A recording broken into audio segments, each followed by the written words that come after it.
Hello and welcome to the Notorious Scoundrels. I'm Evan. That's Mike. We have an honored guest, Mike. This is the second guest we've had from the Vast Night Moon podcast. He may have even messaged me after we brought our first guest, Cockles Faulkner, on, and he may have demanded to know why did we invite Cockles on before we invited this gentleman. But yeah, Evan, why is that, dude? What's the deal? Because Coggles is a nice guy. Okay.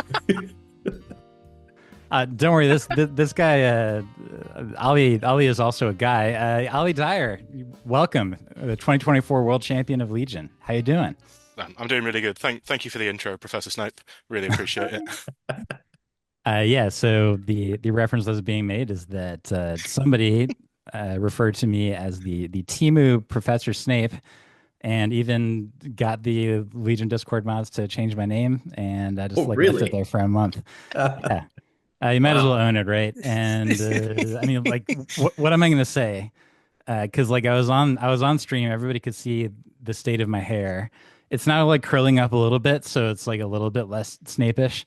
But yeah, I'll take it. I'll own it. It's the Professor Snape that you get for $15. And you know, up until recently, it would have been a pretty cheap buy to buy online due to recent events, maybe a little bit less so. But we're not going to be talking about that today.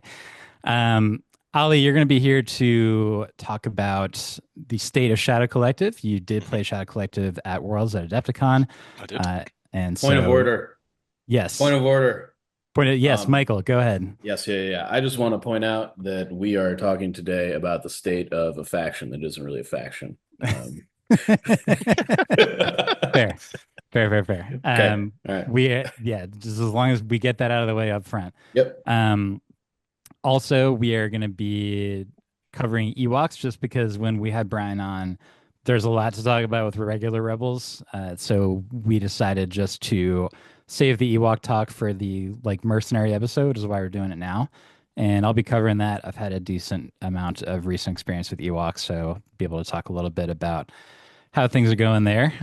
But very quickly, first of all, we have a couple patron shout outs. One of them, this was random, but you'll know her in the UK, Miss Fortune. And then the other one is Anthony Anarel. So thank you for your support. And that's it. With that, Olly, we're going to talk about Shadow Collective, but first, Mike and I had agreed we got to talk about this 6 activation clone list that you played recently. Okay. So I already know Mike's been keen to listen about it because I've had about 16 people message me saying what is going on. Yeah, here's the thing. Like, everybody is like pinging me. They're like, "Hey, have you seen this list Olly ran? It's only 6 activations. What do you think?" And Mike's gonna really dive in here. I would like to give you the opportunity to defend yourself first. Sounds like I've done something wrong. You have.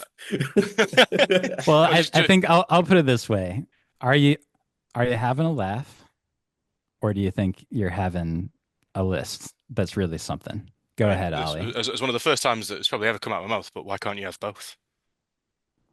You can have both. But at the end of the day, go ahead. So after 6 games, I have a 100% win record. And I haven't played against a list that has less than 11 acts. I've played 11 to 14 activations, a mixture of Rebels, CIS, and Republic. So okay. I haven't tested it into Empire yet, as Empire probably headbutts me right now. You don't need to do that. Well, I mean, it's more that Vader in particular just headbutts me into the distance. Like Vader's might when you've got 3 11-man squads is a terrifying prospect. That's fair. Yeah. So it started off as all right. We should mention what the 6 activations are quickly. Oh, of course. Go ahead. So I think I'll just quickly say that it's an Anakin that's pretty much stuffed up. There's 3 super squads. One has Ahsoka, one has 5s, and the other one just has a captain and a shotgun. So they all shotguns, and then the one has a captain as its leader, and then Bad Batch. That's plus Rex. And then there's Rex, right? And Rex is like, of all of the various units, Rex is the one who is like the cheapest because it's just him and improvised orders, Mhm. and everybody else is like pretty much as stuffed up with upgrades as you can get them. So yeah, now that we set the baseline, like go ahead if you want to talk about like what the original idea was. So this list comes from Dave Grant, Yeah, we know unsurprisingly. But him. so Yeah, it comes from Dave Grant, but with a couple of changes by me. So I've swapped around some of the upgrades, but the main bulk of the list is the same.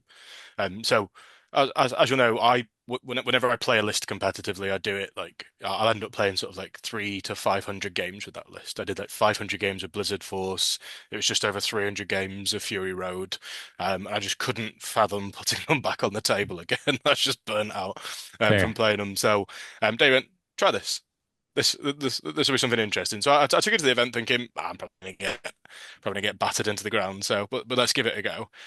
But then I actually started playing with it on the table and seeing what it can do, and it's an awful lot better than what you'd imagine it would be. So out of the 6 games I've played, I've lost 5 activations total, Hmm. and that's not with particularly bad saves. This list could not work without the new area cover rules. So So that actually was the first question I had. When you were going into this tournament, did you have a good idea of what the terrain was like at that store? no, but I know the Okay. people who are going to run it, so they're going to try and include a selection of everything, whether that's buildings. So you've got buildings that are line of sight blocking. You've got area terrain that's trooper to trooper line of sight blocking. Right. So, I have a reasonably good idea that I'm going to be able to get myself across the board without too much trouble. Because I think that the biggest potential issue that I would see with it is that while it's true that you have usually like 6 passes or whatever, like something crazy, like 5 or 6 passes, uh, you do have to deploy units between those. And basically your one cheap deployment is actually like one of your commanders, which is Rex. The other ones are all like very expensive units by comparison. And I think that my biggest concern with this would be that so like on your fourth activation, you would have to send something out that does matter. And if you send that unit out into a place that is obscured but very far away from the objectives, then it's going to take extra long for that unit to actually like start contributing and competing. But if you get more aggressive with it, the concern would be that if your opponent has like some either piercing or big-ish long-range shots, then it's going to start like getting suppression and taking minis off relatively early. And so I guess if you're in a situation where you feel like the terrain is going to be able to fully protect you on the way in, I can totally see it. But I think that maybe this is like an American table versus a European table sort of deal. My worry would be that you would get shot up with that first like real deployment that you have to do. I mean, did you run into big long range shooting? So with, I mean, Rebels turn one is generally fairly decent for some long Yeah, range shooting, whether that yeah, be land speeders or whether it be ATRTs just trying to pop crit shots in. You got plenty of units that are shooting you at range three into the Republic matches. yeah. You're going to have those range three shots coming at you, and especially with droids, you're going to have infiltrating aquas taking shots at you as well. The problem is if you have to commit a hell of a lot of firepower to kill one unit. And the majority of the time, they're like you don't need to rush into things. The game's fought in the middle of the table now, and you've only got a couple of units that realistically want to run up the table. So Anna can get up there with surging to defend. You've Yeah. got Ahsoka that can get up there with surging to defend. So you're gonna take some damage on the way in. Hmm.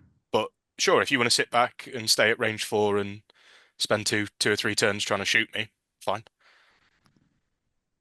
Because Well, it's going to mean you're not moving towards the middle. I Because don't it's an I don't I don't think that's really what I'm picturing. I'm picturing just like round one, they're moving onto the board and shooting you, and then round two, like they're still approaching, but they're still shooting you, and that the like especially when it comes to a suppression point of view, it seems like there would be a decent enough chance that the big core units at the very least could be suppressed. And I know they have indomitable, so it makes them roll extra stuff off. But you know, I played Wookiees long enough to know that they get suppressed too, and when there are fewer targets on the board, uh, it just seems like there would be situations where you would be like losing 20% ish of your points investment just because it's getting like suppressed and shot up before it starts to contribute. But again, I think that does depend on them being able to be seen. And it depends on your opponent having like range four shooting on round one that would then translate into even stronger range three shooting on round two to like help clean up.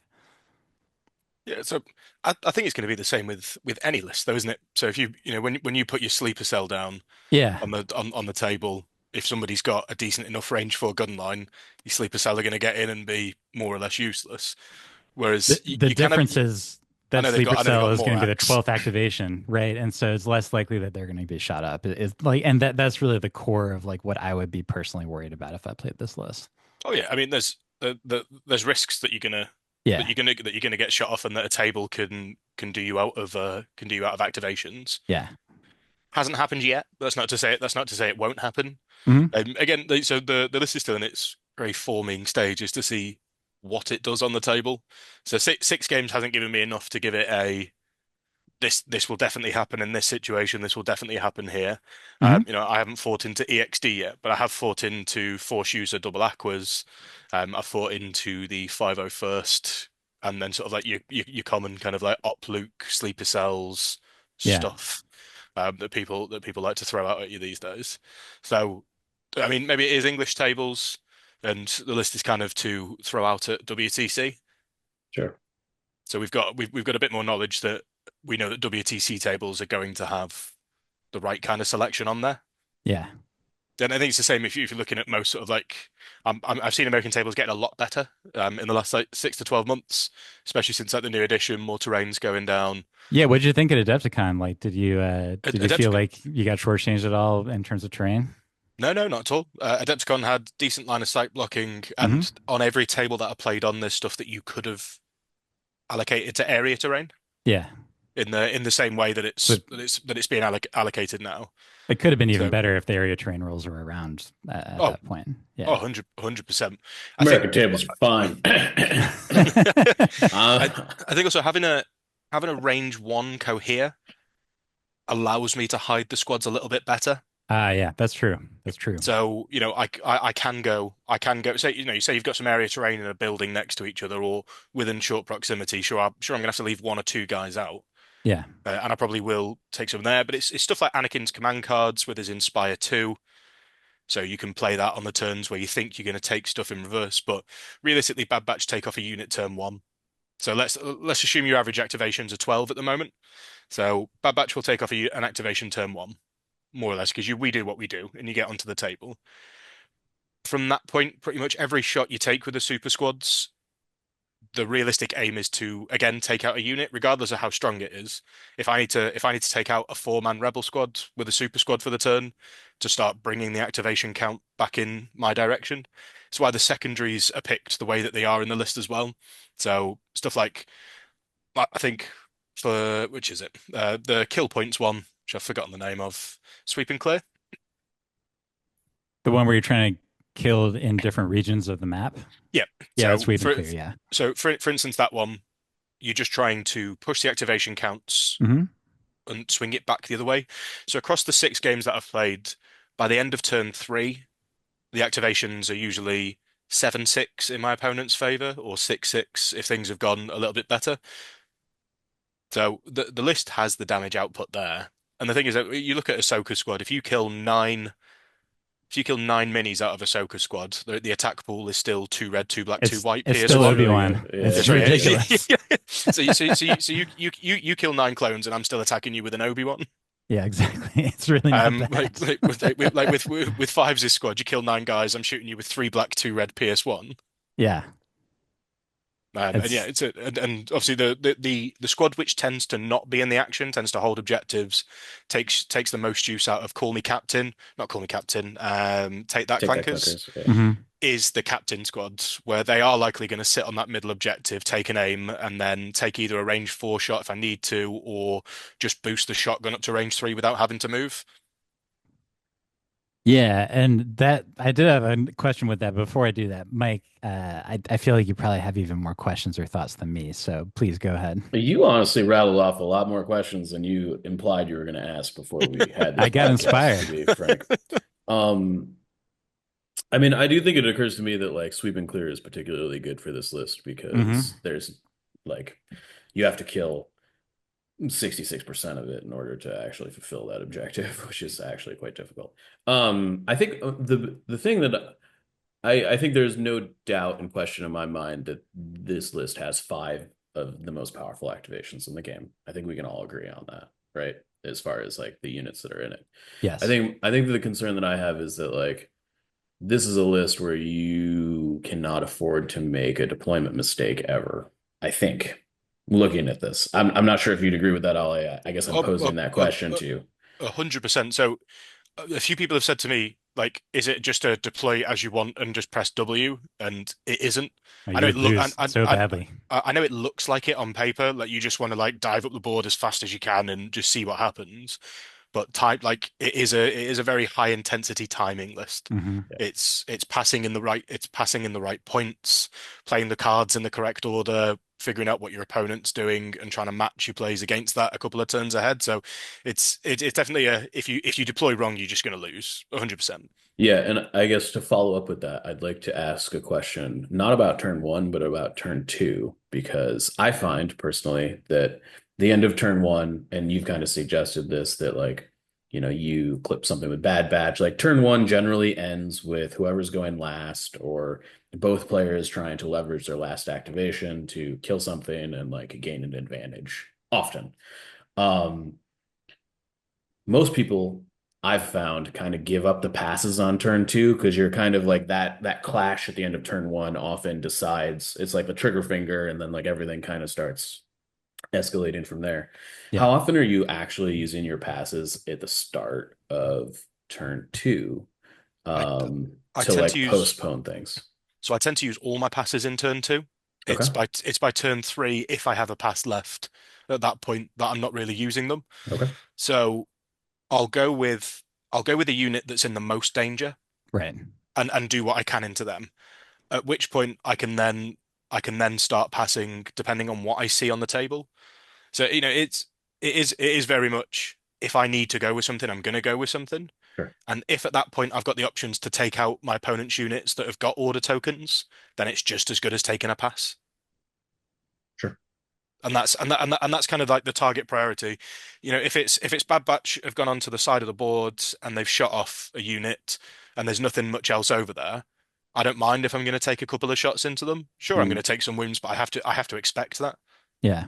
in every setting. But no, I think the only things that would stop me would be like the range two Black Sun shots. I'm not passing if any of them are in any kind of range. If there's a Jedi that's looking particularly aggressive towards my position, I'll move units around to try and avoid that, or I'll try and jump the gun and charge it. So, Cockles, I was playing him on Sunday of this week, and he'd double moved his Anakin in at the end of turn one onto the close the pocket, knowing that he was going to jump ahead on turn two. This might have been turn two into turn three. I had an Ahsoka squad there, chose to go first with it and just aim move in, punch Anakin to try and kill him. Sure. So yeah, so the answers that will change depending on the situation, but for the most part, you can afford to take four black or six white and no, like seven white and a red from B1s. Sure. Yeah. Yeah. Yeah. And it's not going to cause you that much issue because for the most part you're in cover. You've got a surge and potentially other surges to share, and if you're Ahsoka, you're just going to be surging to defend anyway.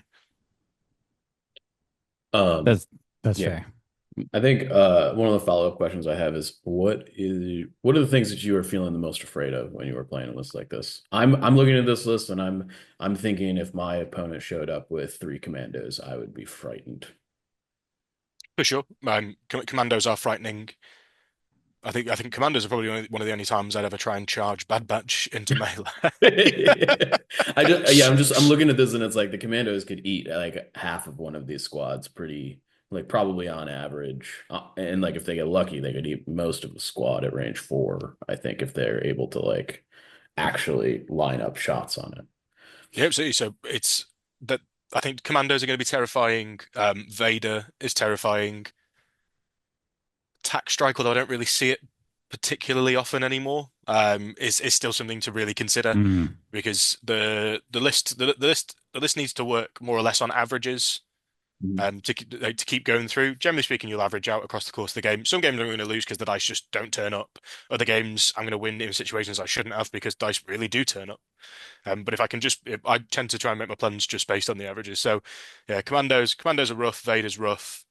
Uh, enough Black Suns at range 2 is rough, mm. unless I can just move myself into combat, which is more what I'd have to go and sort of look at there. Because I can keep myself in the range 3 game against them, but at some point I'm going to have to dive.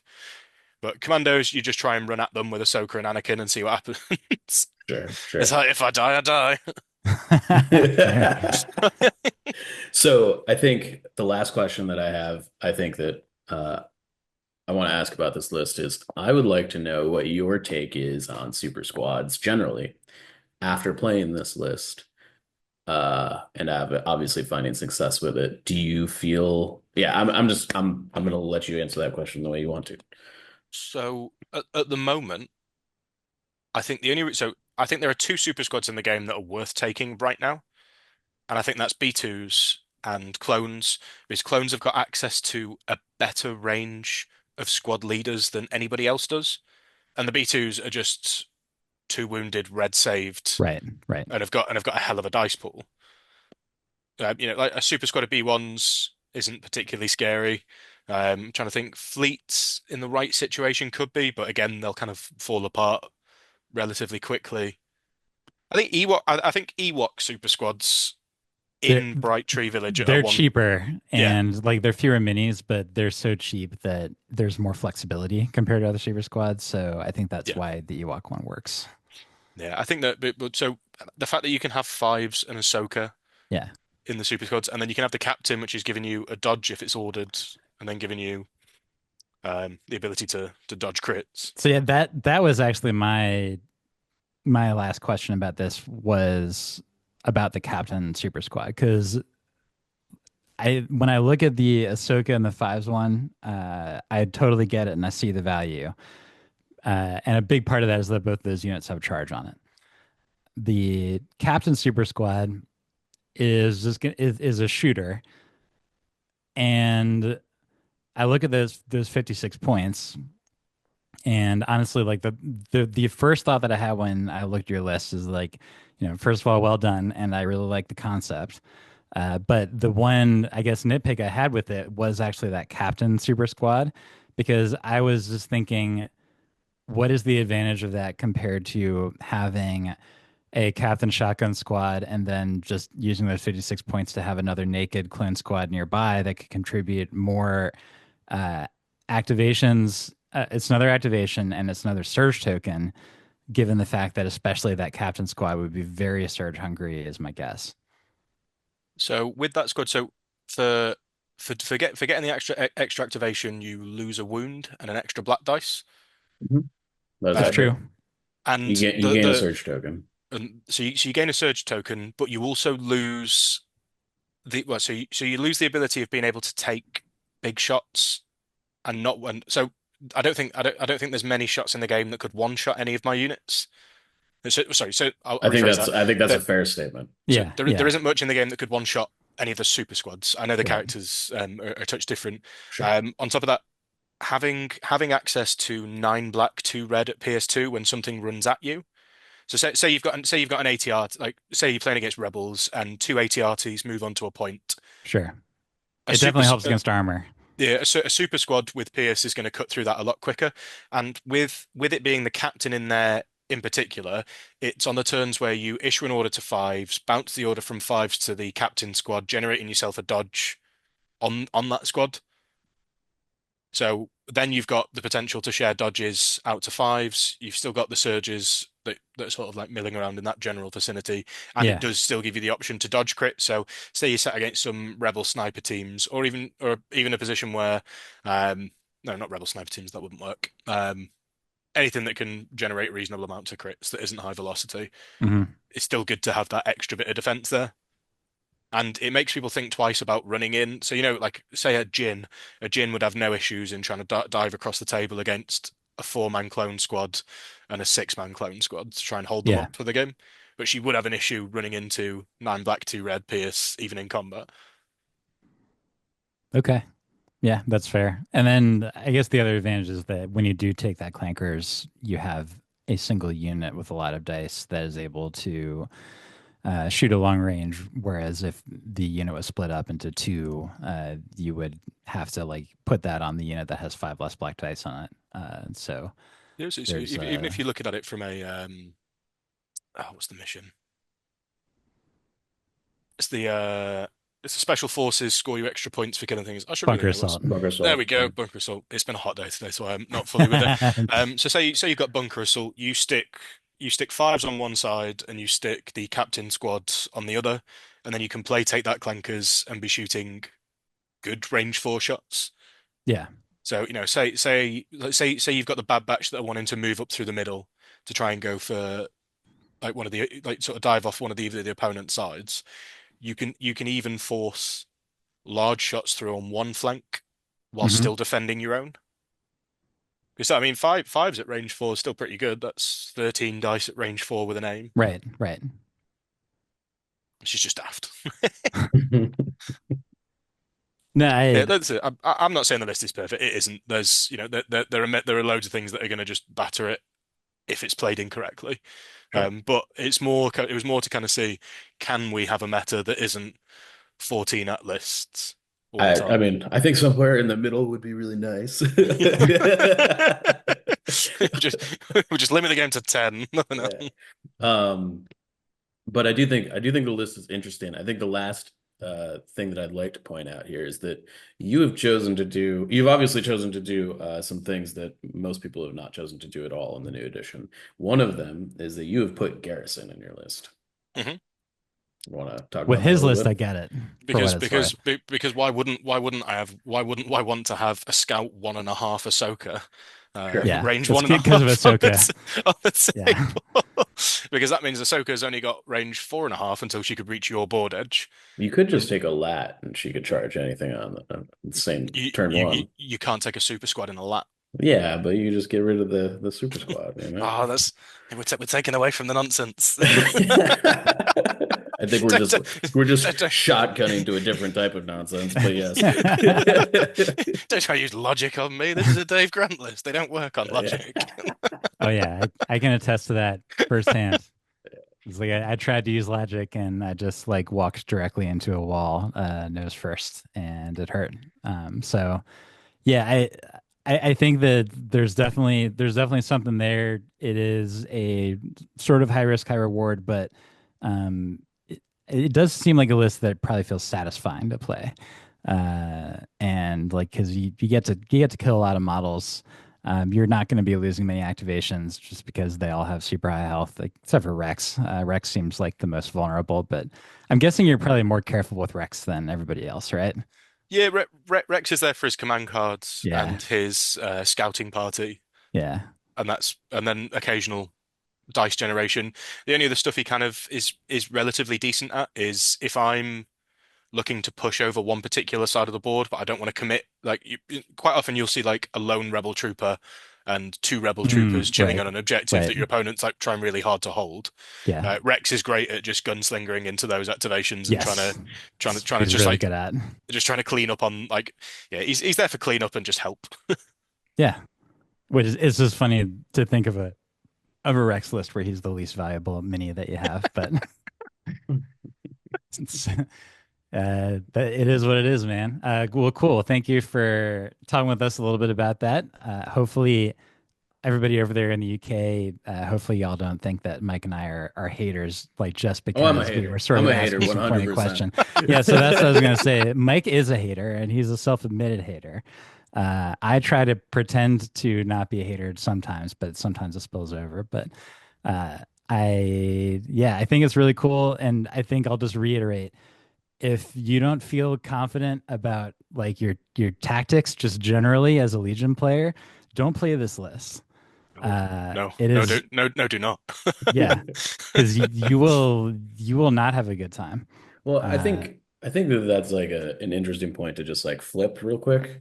I think one of the strengths and the strong suits that we don't talk about a ton about these like super high activation lists is the immense flexibility you get Yes. from having so many activations and being able to kind of like scoot your stuff in different places around the board. And um, that is one of the major advantages of doing that, right? They are more forgiving of either mistakes or bad variants Yeah. if you have a high activation list.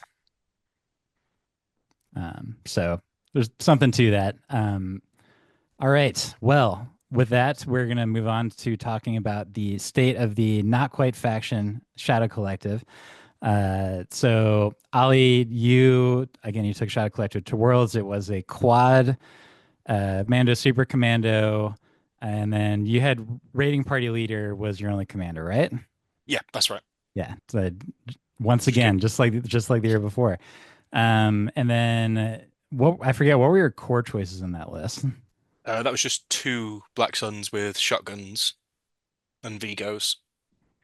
And I guess I'll ask real quick, if the shotguns had melee shotgun back then, do you think that would have made a difference in terms of how you did? I honestly have no idea. I think that that it's such a rare occasion that the list ever gets into combat. Mm, I think you have to tailor the list or do what a lot of people are doing and throwing Black Suns into Empire to make that a push through. Because yeah. for the most part, even if I did have Pierce, I don't want to charge. I'd much rather throw dice from distance and score points. Yeah, you still get more dice that way. Like Yeah. even though the shotgun's been upgraded to be a melee, like you still get way more dice if you're shooting at range. So yeah, that does make sense. So we're just gonna do what we've been doing for the other factions. We're just gonna go through the ranks. There's obviously fewer to cover, but that means we can spend a little bit more time on them. And Ollie, there's not many people I can think of that I would rather sort of hear about this from you because not only have you obviously you won Worlds with a shot collector list, and then you ended up I think being what 10th overall, I think ninth ninth overall in the last one. because it was one position above Andy. Yeah, God, it's So crazy. Um, and so obviously have done quite well, but also on top of that is that you, because you have such a like big but relatively close together community over there in the UK, is that you've had just like a ton of reps. Like you in particular, and Andy, you just like play a ton of practice games, which is something that I think many of us are sort of like jealous over your ability to do. But that is just like extra reason why I think it is very good to hear your opinion on all this. So we'll start at the commander rank.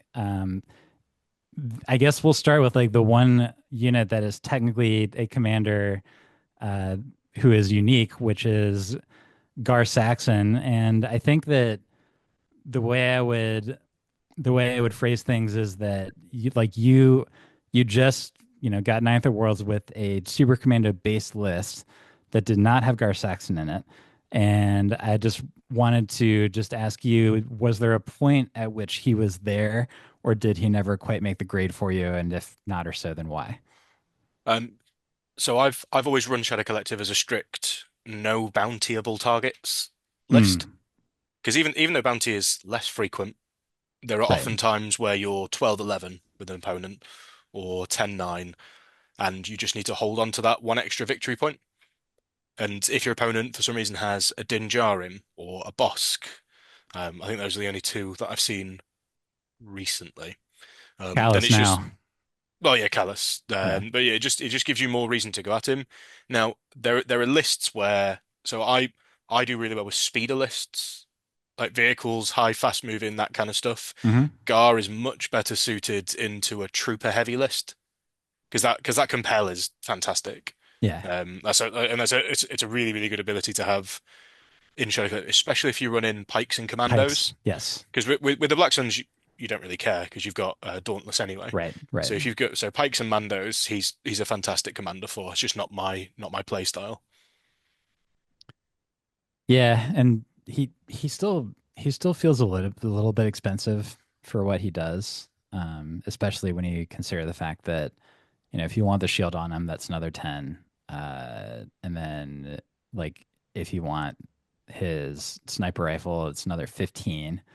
The flamer is one time use, but it's only five, so that feels okay. Uh, and then he also would benefit from things like seize the initiative, probably maybe an emergency transponder. Like by the time you add it all up, you're paying sort of Jedi, like small Jedi-ish amounts of points for him, and it's still, and so that just doesn't feel great considering what you're actually getting. No, I certainly don't think it does. I think his pistol. I think both of his attacks could do by going up with one dice. For if you're paying 115 points or Mm. probably more than that. I mean, I'm looking at his cards at the moment. He feels like a So character that's supposed to have Arsenal too and doesn't, to be completely I legit. think I think you're right. I mean, he has two weapon upgrade slots for a guy without arsenal.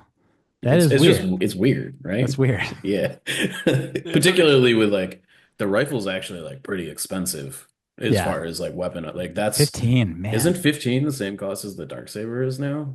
That is, I mean, I think that, yeah, I think they've basically been, yeah, like, because the Darksaber was what, 25 when it very first came out, but it, Yeah, it, it yeah. got lowered to 15 for a while.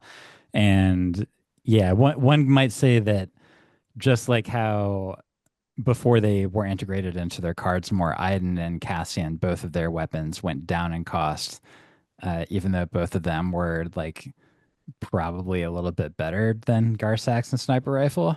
And that one is still 15. It feels really weird.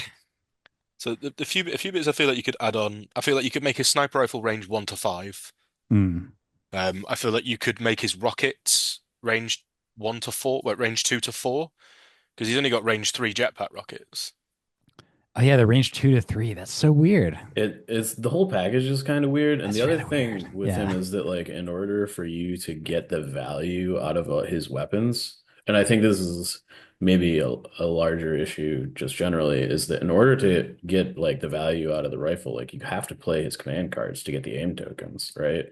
Because he doesn't, or you got to like take offensive push or some shenanigans, which jacks his price up. Hmm. Um, like you're not using long shot or lethal like without a command card effect, I feel like. Yeah. Um, I feel like he was designed to go alongside Maul, which I mean obviously makes sense yeah, from that perspective. You've got Maul's card that allows him to share tokens for a turn. yeah. So I think it was designed with him being able to do 4 turns of his stuff. But if you take him Maul, especially Shadow Collective Maul, you're losing out on some of his cards. Yeah. Because I don't feel like Maul wants to lose out on particularly many of his. I think Maul takes all the 1 pips. I'm not sure about the 2 pips. I think the thing that I would summarize by saying is that if you're looking at a Shadow Collective list and you're thinking of putting Gar in there, if you don't already have like four fully kitted out Mandalorian Super Commandos, which cost about the same as, or maybe even less than a fully kitted out Gar Saxon. It's like Uh, 116 for a commando with shields and rockets and all yeah. that jazz. So, you know, that commando unit is going to have way more offensive output than Gar Saxon will ever be able to dream of. So, like, I would go to that first. And then, if you already have four super commandos and you're thinking, am I going to do like Gar Saxon or, uh, you know, like a beefed up speeder truck and like a Vigo or a Capo or another naked pike unit or whatever. I don't know. Like that's where it becomes more of a choice. But yeah, I think if you don't already have four fully kitted out super commandos and you're thinking about Gar Saxon, I would probably just do another super commando instead. Yo, Um, just a point of order. The yeah. Darksaber on Maul is actually 10 points. So it's more expensive on Sabine, even though it's a worse weapon. Is that right? Yeah, and Maul is way better. He gives him cunning. Right. Like, But Dauntless. yeah, I don't know. Anyway, so the other two in the commander slot are the Vigo and the Capo. They both basically fill the same role, although I think that it's easier for the the pike capo to sort of continue contributing as the game goes on, because like the pikes often are going to be like sitting back there and shooting, whereas like with the Vigo, if it's going to be giving over tokens with aid, then it has to be going up with the unit, and then it becomes like a very killable. It's like what is 4 health behind red saves without surging. So it's definitely not it's not terrible or anything, but I guess Ollie, my question to you would be obviously any Shadow Collective list has to have either at least a couple pikes or a couple black suns. And you can completely skip any of the like courage related benefit of having the separate Vigo and Capo units by just like putting those minis into those squads. But what are the situations where you would think that the list would benefit from having either of the separated out leader units? I can't think of a situation where I'd ever take them. Mm. But from a personal perspective, so many of the secondaries are add suppression on to win points or kill a unit to win points and stuff like that. So if you're giving aid to other units and then adding suppression to yourself, you're making it more difficult. And Mm. also what I've seen a lot of people do, they seem to take, two or three pike capos or two or three Black Sun Vigos and then take Courage 1 core, which paints the biggest X on those characters that I think you possibly could. Yeah. And with a lot of the game being fought at range 2 now, Yeah. you're not going to be getting the backup on them. Mm. So I think, if I see somebody with a range 1 gun, like with a courage 1 gun line of pikes, I'm gonna go straight. I'm gonna go hunting capos. Yeah. I could totally see that. The pike one especially is very killable, and it doesn't take a lot of effort. And yeah, I think that both of them had more of a role in like Legacy Legion, where like shooting at each other from far away was more of a thing. And even though backup came along, the game being nearly completely being played at range 2 also came along. So it makes it rough for those very killable units. And yeah, like I agree that the idea of you have this Courage 1 unit, you're depending on those 4 health white saves that maybe will have a dodge, but maybe not, like to keep you away from panicking with friggin' a Droidica shot. Uh, it's like it's very dicey. And there's a lot of deckers There's out a there lot at the of moment. Yeah. Droidicas, And exactly. Yeah. and you've also got, like, from a lot of the deployments can allow you to deploy from the side of the table.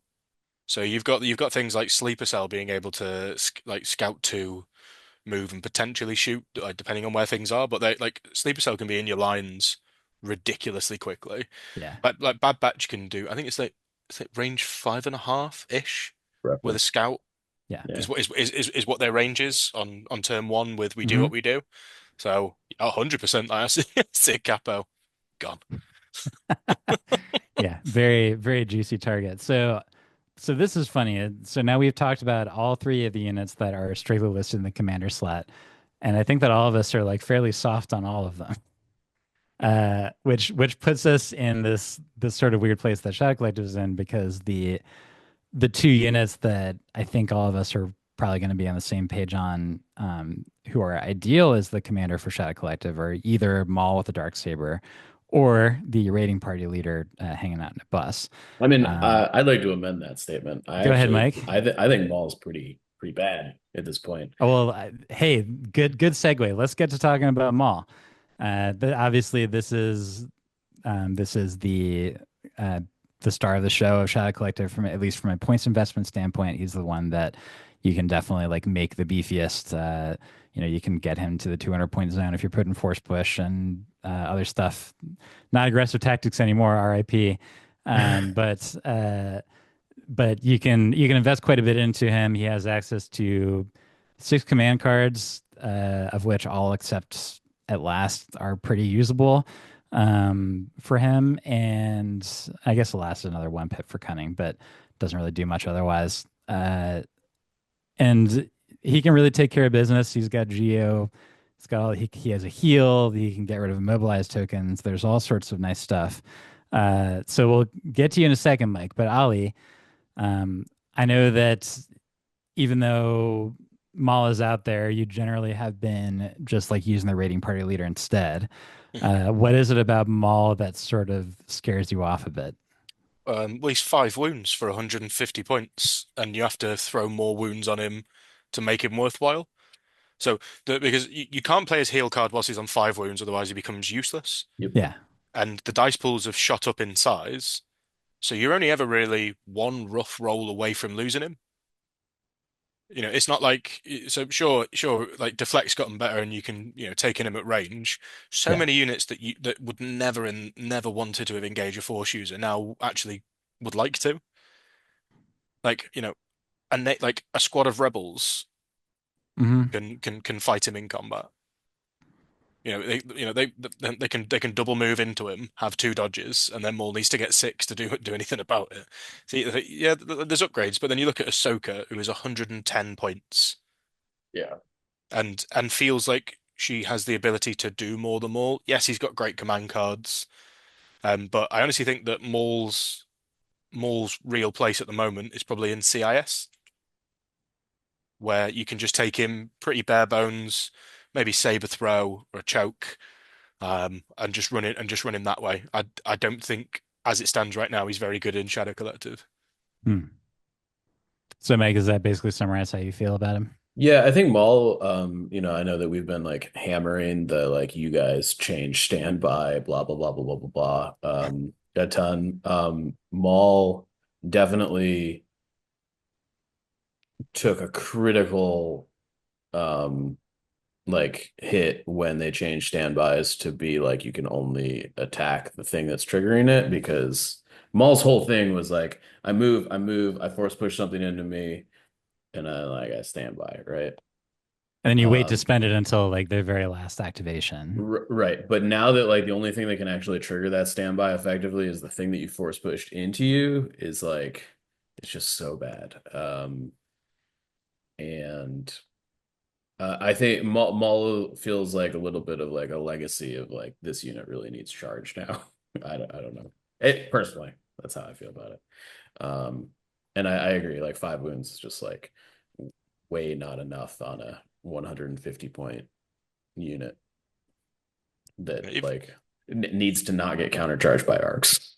Even if they did 7 wounds down to 6, Yeah, it's still a little sus, I think. it'd be slightly better, Yeah. or just drop him down to. I don't think 110 is the right price point, but I think somewhere between, I think maybe 125 would be acceptable Hmm. Yeah. for what he is right now. I think he's in that like Master of the Forceless kind of weird place where a lot of uh Jedi are, old Ahsoka is in the same boat, right? She's like 145, I think. Um we just they need to get cut like 20 points, I think. Yeah, I can see your reasoning, and I agree that he is too expensive for what he offers at the moment. And this is like my per podcast reminder to remind folks to calibrate their expectations when it comes to. We should like get a drop for that, Mike. I might need to figure that out. I can probably manage that maybe. Okay, sick. Uh, just that like I don't think unit cards are going to be changing in this game again for like at least a year, because they just printed all these things for real. I think the opportunity to change them would have been the transition from the old card style to the new one. So that's why Jin and Lando got their stuff. But everybody who missed out, I think you're going to be missing out for a while. Um, you can make anything good with points changes to a certain extent. And so I do think that there would be a price at which I think like looking at Maul as a quote truly optimal competitive option is there. I don't know what that is, but he definitely has a lot of tools. Like he has infiltrate, he has access to burst of speed, and he has Juyo, and there's a lot that you can do with that. I think that it just it just like falls into the zone of like he can just flop over and die, like you both have said. And so investing a ton of points into a unit that can do that when uh, there's sleeper cells and arcs out there that could make that happen really fast. Um, is that it makes it a little bit more risky, but I think that he's only like a few points off from being back in the zone where we would call him sort of quote a meta choice. Uh, but I guess we'll see. It's also one of those things that I think would very much fly under the radar when it comes to balancing because so few people play Shadow Collective just like generally that sometimes I wonder, when AMG is looking at that stuff, like to what extent are they even able to factor in the data of, over an entire quarter, you might have like 20 games or 20 tournaments where a Shadow Collective list was played. So I don't know. It's a rough one. I mean, like Ollie, what would there be a points cost for Maul? Like you were saying maybe 125, so that would be a 25 point decrease, which is a lot. But that's about probably where you would consider him. I think so. Because realistically, you want to run Maul plus the Dark Saber Mm, so that you can get the cunning. His cards are pretty good. I'd probably take burst. I don't think I'd take push. I'd probably take like burst and choke. So 10, 20. So at the moment that I'm making 180. yeah, So I don't think 155 for that is particularly too much, considering when everything else in the faction is also expensive. yeah, They like and that's to make it good. So you don't. I mean, we'll get to this in the core section, but there are certain units you don't want to take naked or you can't. yeah. Makes sense. Okay, so the other operative choices are Cad Bane and Bosk. I think we can sort of talk about them together. Cad Bane, pour one out, man. The loss of comms relay made a unit that was in a rough situation, like it sank farther into the pits of Tartarus, as far as I'm concerned. Do y'all see any value in Cad Bane? Not unless they give him uncanny luck. That's He like does get that for one he's command got card. it. Yeah, He's got danger sense, doesn't he? I've not looked at he's his got card. he's got He uncanny gets luck uncanny too on luck his in one his pip. one pip. That's right, Yeah. but it's only for one turn. I mean, Um, he has one of the I don't know. I think that I make the rules now is one of the cooler command cards in the game. Um, you yeah, know, I don't know. Should he be a unit that costs? Yeah, again, like I don't know. It's tough. Yeah, he's not good. it feels like he should be in like the Jin Callus zone for what he actually achieves on the board. Like he feels like a sort of utility player, can do some tricksy stuff, but 105 points It's for a lot. what he is in the current game. It's a I lot. don't I don't know. I mean, I think he's way better than Jin. I Well, don't but he should be he's better than he should be more expensive than Jin, who is yeah. 75, just as a reminder.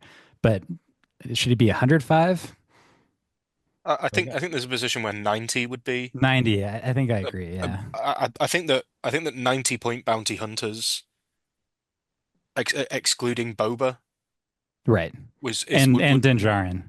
yeah, sorry. I'm But apart sorry. apart from What like about Agent Mandalorian, Callus?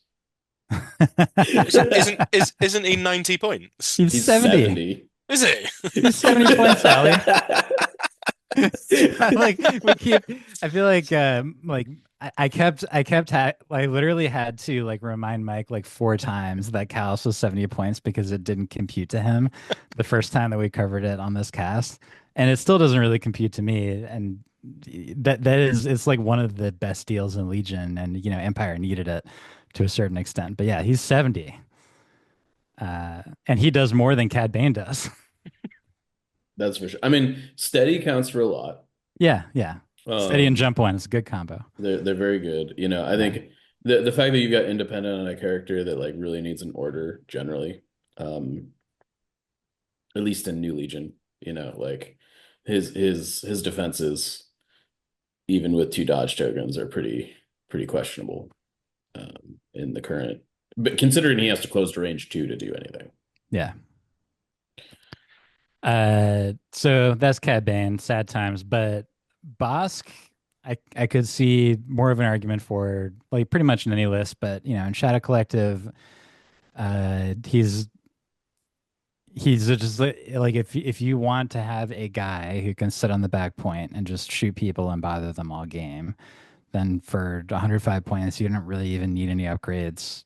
You can put Bosk on there, and the turn one lying in wait is a pretty good play that people can play around, but it will typically just like get you a 5 crit shot into a unit that probably like doesn't want to take 5 crits with Pierce one.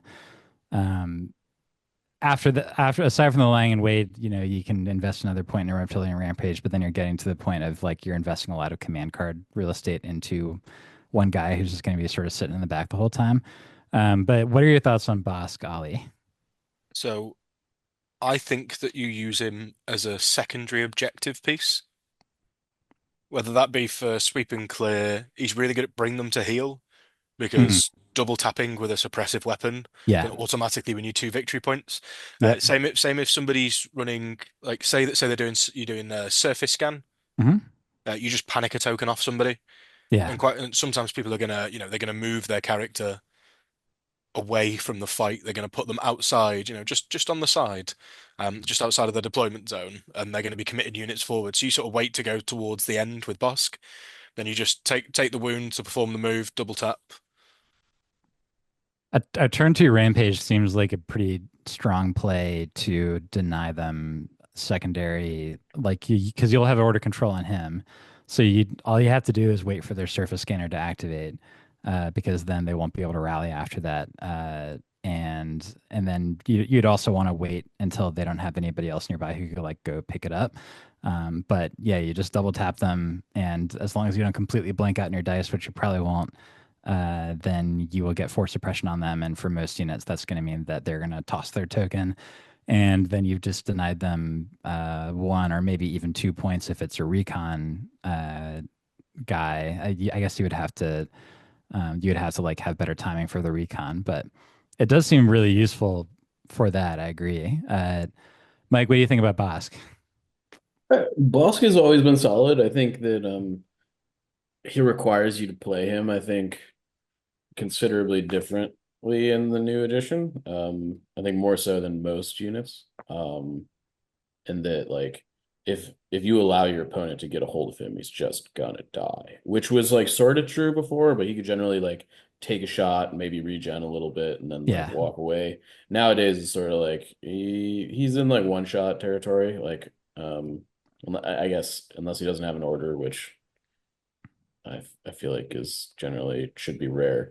Um, but no, I mean I agree with all of that. Lion and Weight, Reptilian Rampage, still great command cards. yeah. Um, Suppressive, obviously on a range four unit that is tough to suppress is excellent, you know. Did you ever consider him like stepping him in for one of your super commandos in your list, Ollie? I tried it. I tried him in a couple of versions, but Yeah. he's great when he's great, and then he whiffs on turns Mm, where he doesn't have that command card backup. Yep. yeah. I've deposited 100 110 points into a unit that is throwing 5 dice, which for 3 turns of the game, I Yeah. might only get a single hit in. Yep. Sure, like, yep, sometimes on his 2 cards, fantastic. For the other three Sure. turns of the game, he's not doing much. So would I rather have a shotgun BSE squad and move around some upgrades to make that happen? Probably. Like six red saves, which is going to be, surging for the first 6 hits that get past cover. And after that, dropping down to 50% is better than is better than him. And the shotgun BSC squad will be competing for the central points, and Bosk, if you're being smart with him, is not going to be like diving into the center of the board because then he would just like die. Uh, I think so I think you can use the bus as the back point holder, assuming you take a range 4 gun on it, or if you've got a squad of pikes in there, that's they fair. can they That's can fair. sit on the back point. Yeah. I can just see the appeal because if you're running a list like the one that you ran, where you don't really have any exciting command cards anyway, like the lost the lost value of because you really do want his 2 and 3 pip, but you're not really losing much if you're getting rid of like push and assault in order to do that. So I can see why he'd be attractive, but yeah, at the end of the day, it's about scoring objectives, and Bosk is great for the secondaries and sort of bad for the primaries as far as that goes. Uh, I okay, will say, cool. I mean, Yeah. like Merciless Munitions is actually like a pretty good card for It if you can contesting get in there, primaries if you can get if them there. Like that thing will do some work. Um, merciless against a clone list, uh, Not or Ollie's clone list. yeah, well, yeah, it'd be much less so against his clone list, but most clone lists out there, especially the 14 or 15 act ones that we've been bouncing around, Mike, merciless munitions would be very troublesome. But Yeah. you do have to get him there, and I feel like there's not many scenarios where you get him close enough for merciless munitions where Bosk is actually going to live to see the end of that game, which means that you're taking Bonnie out of it and you're just sort of trading Bosk for like a mini each on 5 units. Like, I don't know, is that worth It's it? probably I'd, it's probably I'd close to that. But I'd yeah. love to see a merciless munitions card, Two minis each, yeah. which is designed more like Bosk. No, not Bosker, like Cad Bane's 3 tokens. Mm. So, Bosk can put out 3 tokens. Like you I don't know you reveal the card at the start of the game, Bosk gets to put out 3 tokens across the board. One of them is a poison token. The other two aren't, and that when a unit moves in, um, it will automatically trigger similar to the way Bosk's does. And then his card is just it's nothing. It's 0 units. He still gets his independent, or it gives him an order and a name or something. Yeah, it would be cool just because we still don't actually know what the context is going to be for most of the Bounty Hunter re-releases, the ones who are not uh, Rebel Boba and Din and the IG units. So like the other, it's like Cad, Bosk, and Imperial Boba. They still haven't like announced the set, which probably means that they're all going to be together. Maybe even with a new one. I'm cheering for Zuckuss and Forlom combo, please AMG. Um, You don't think I it's think just I guess they just re-released the IG droids, so yeah, yeah. I just think Zuckuss is a hilarious looking character. He's just like a tiny bug man. And I just want him to be in Legion. So that's like a personal thing. But there may be an opportunity for when that comes out to freshen up the command cards a little bit. I wouldn't like count on it, but it is one of those things where we actually still don't know the context in which those are going to be formally re-released. So yeah. maybe there'll be something there. Okay, so moving on to the cord. Obviously, for now, there's two choices. I think that once we get through these, we can talk about what you're hoping to get out of the Weequay Pirates. But we have the Pikes and the Black Suns. I think that the Black Sun thing sort of speaks for itself. It's a range 2 game. They throw a lot of dice at range 2.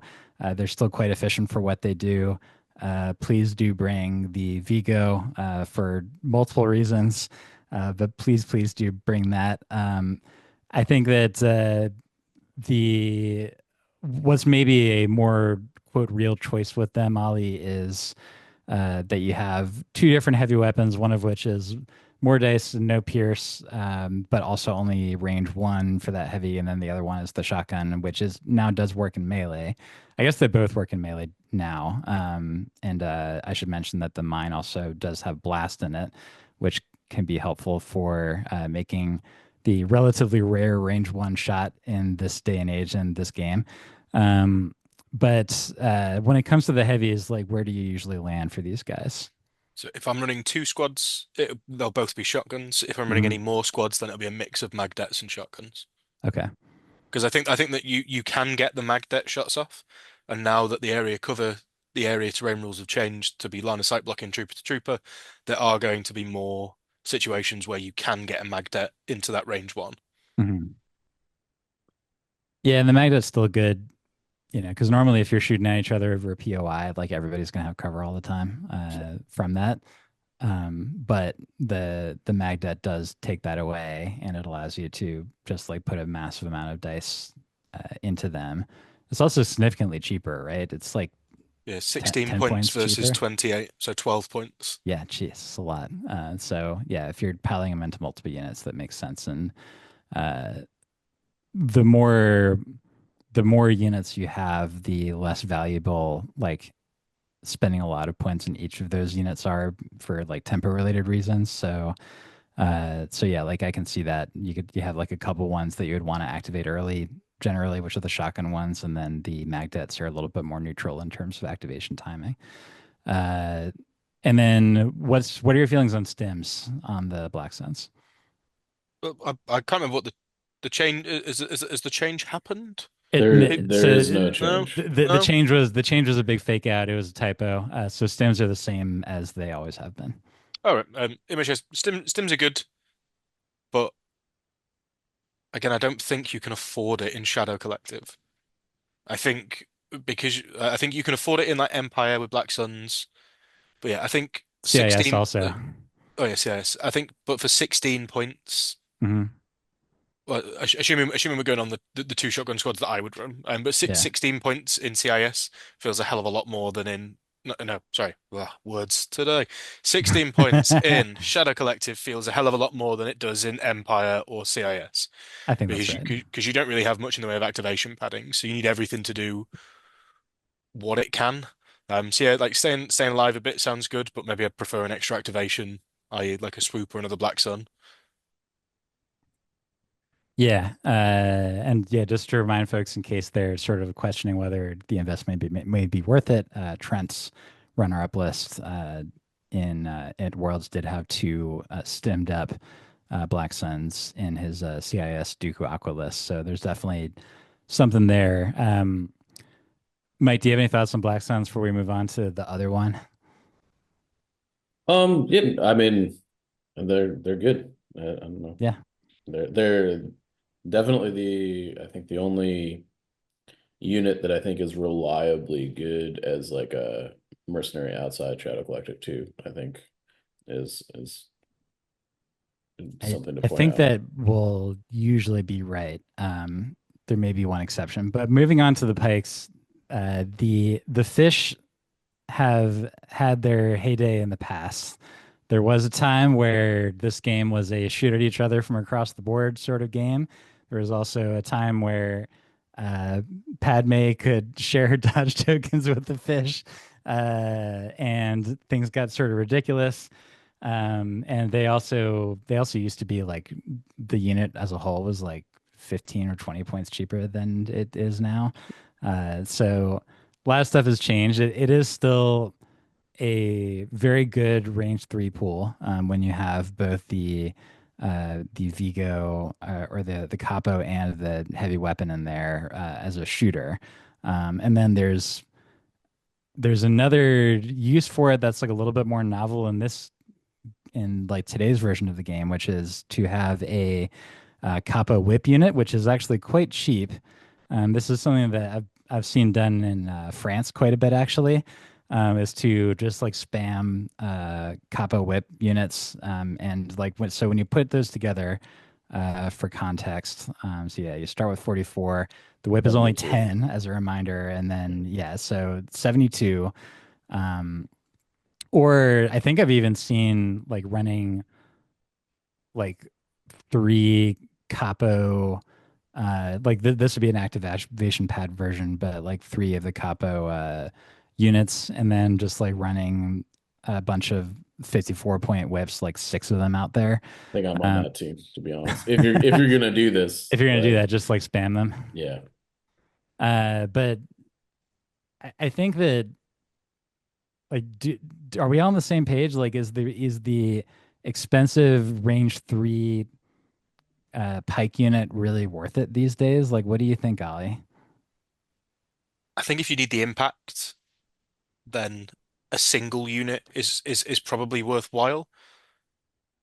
Um, but I think realistically, no. I think the whips have got a real place. Yeah. I mean, like for instance, like if you're looking at it from a this is a bit of a weird list. You've probably got some more points from it. So you can fit Gar Saxon, 6 pikes with whips and Vigos and quad Mandos with marksman and jetpack rockets in a list with 24 points to spare and Gar Saxon having his rifle and jetpack rockets.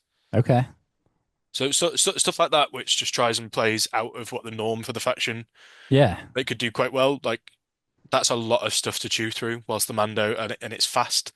Like Gar Saxon can get the can he get the pikes forward with his compel? I assume so.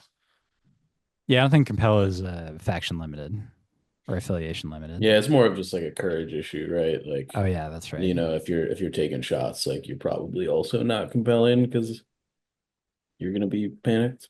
But Yeah, the whole list is courage 4 with that though. yeah, yeah, Well, sorry, it's 4 to panic. I'll yeah, rephrase. yeah, yeah, yeah.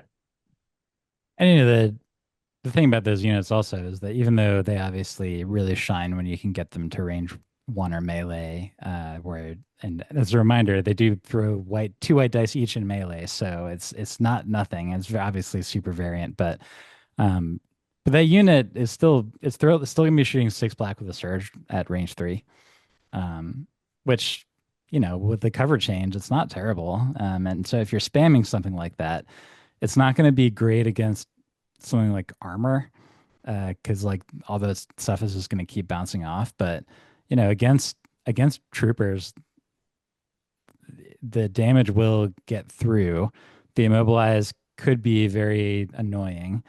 Um, and does it also have, yeah, it also has suppressive on the melee weapon, and it's a range melee to 1, which means that like if you have a bunch of them hanging out at a point, you can choose to shoot with the whip instead of like engaging in melee with it, and then you can have like multiple suppressive guns that are obviously existing at the point, but then they can, if you have 2 of them, then you can be panicking your opponent units that he's not contributing to the point.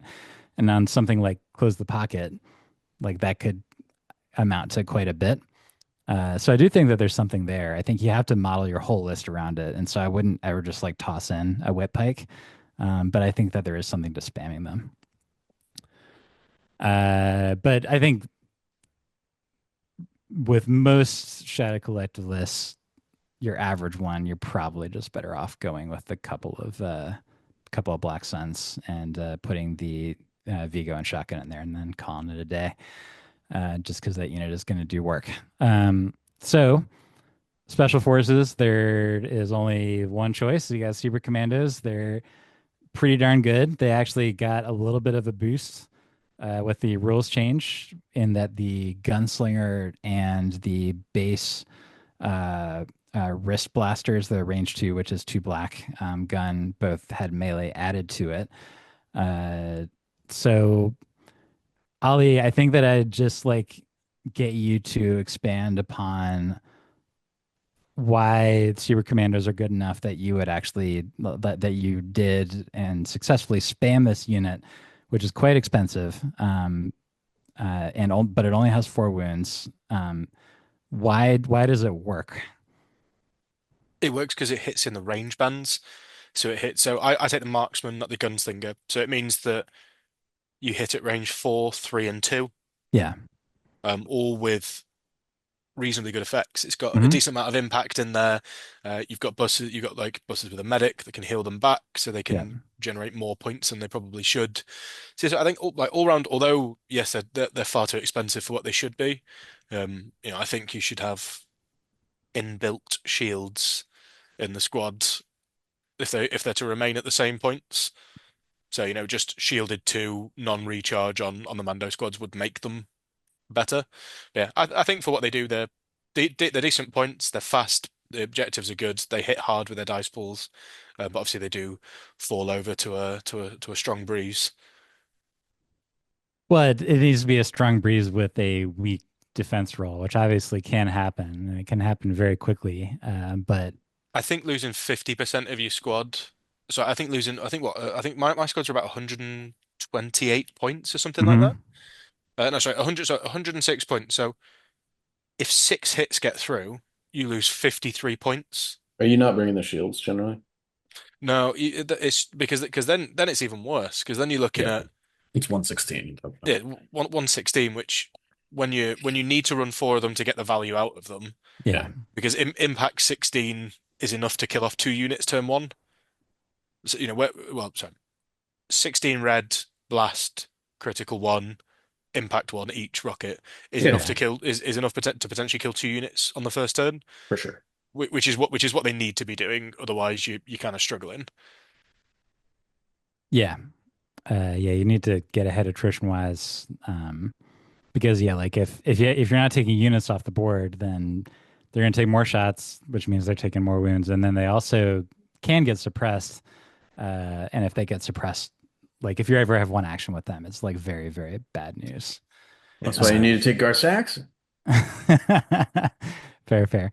Um, yeah, so I guess like the probably the most interesting choice, at least I would think, would be like what sort of heavy do you take on them? Because there's what four choices. There's Rook, there's the extra one, there's the sharpshooter and the gunslinger. Is that right? so the marksman gives you The precise, and marksman, that's right. I honestly think that if you're taking anything other than the marksman, you might as well just not bring them. I think gunslinger is a terrible weapon choice, because they don't surge to hit, Yeah. and it's hard to get them access to surges, excluding I think one turn of maul.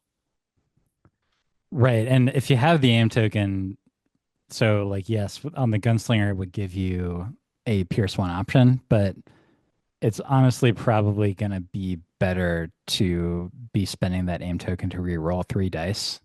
So Uh it makes your range three game better yeah, because at range three you're throwing four black, right. four white, and a red Yeah, precise one.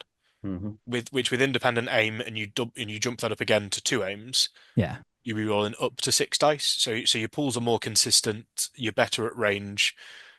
I honestly think that that's where their sweet spot is. But again, 28 points for three dice and precise one seems mental to me. Is there a world where you like just try to take them with the rockets and no heavy? I think it what so I think you'd have to take the super kind of just the extra one because if you're paying 8 points for three rockets, it doesn't feel very good. I mean, it's still 12 red as opposed to 16 on turn one. Like that's still not terrible. Mhm. Trying to It's think. clearly not as good, but you're also saving 120 some odd points, right? I think there could be a world where you do take it. I'm trying to think of what you do with it. Yeah, I don't know what you turn around and buy with those 120 points, It's it's which is maybe possible the that problem. that may be like yeah, what are the things you could do with it? You could spam more core units, Yeah, or I think that I think that like the speeder tank may actually open up some choices that aren't there in terms of like how to spend points with sure. Black Suns. Because I think like I can see what Ollie may be getting at is you save quite a bit, but then what are you doing with that would actually like make up for those not only the four dice that are missing, but also the extra health on each of them, Yep. which prevents them from being one shot off the board before a medic can get to them. Yeah, they're what Because Uh, three man squads at that point. yeah, because at that you're in theory you're 9 hits past cover away from death. Oh yeah, no, totally. It's yeah. When you put uh it that way, it's sort of terrifying. I mean, but like realistically, your 116 point unit or 106 point unit's only what, 12? 12, yeah. Yeah. But it, from my point of view, it never feels like Ugh. 12. It never feels like 12 hits is enough, though, for whatever it's worth, because I don't know. This is definitely like my trigger point is that it feels like Saber Command is just roadblocks all the time. I don't know, man. Um, I've I've one shot enough full arc units in the new edition to know that yeah, surging, so arcs miss out for sure. well, Uh, I just like this unit is way easier to kill than a 5-man arc unit that's surging. yeah, from a Like, health perspective, yeah, for sure.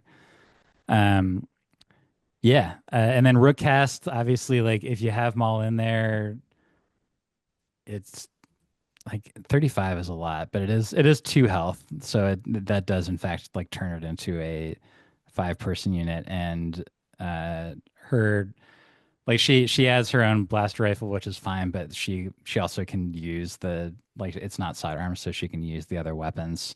I mean, this Retinue's upgrade pretty good. obviously should be priced at the same price point as Ahsoka Tano, right? Yeah, what are your thoughts, Ollie? The Ahsoka Tano I'll take a squad 35 point leader? Ahsoka Tano. Although to be Yeah. fair, I have got a 35 point Ahsoka Tano Yeah, that's who's right.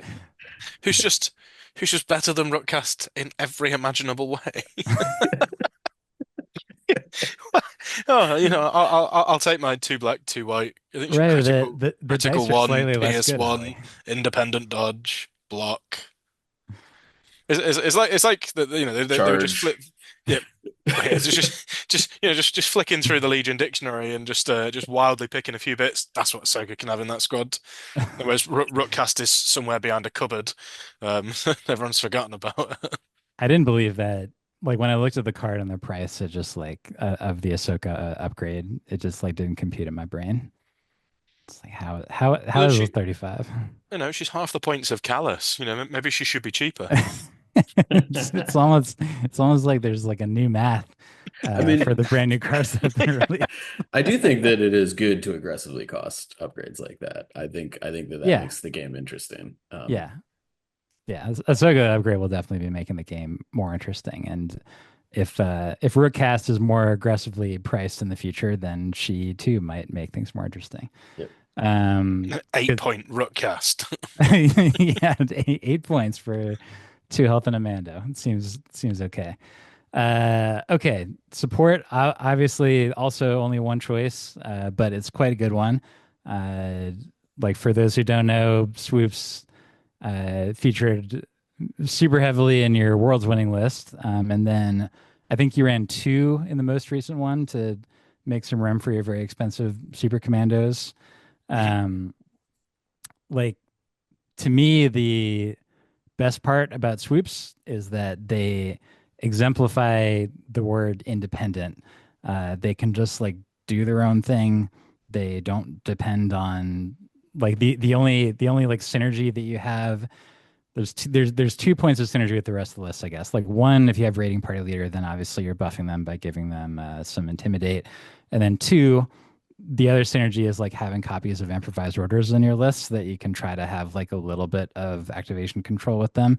But otherwise, like they deploy, they reinforce later, you send them at the place where they're least likely to meet an untimely death, but also most likely to be able to bully weak units. Um, is there anything I'm missing so far about sweeps in terms of like what their value is? Their value is overrun. Yeah, Over I mean, yeah, it's a beyond lot of dice.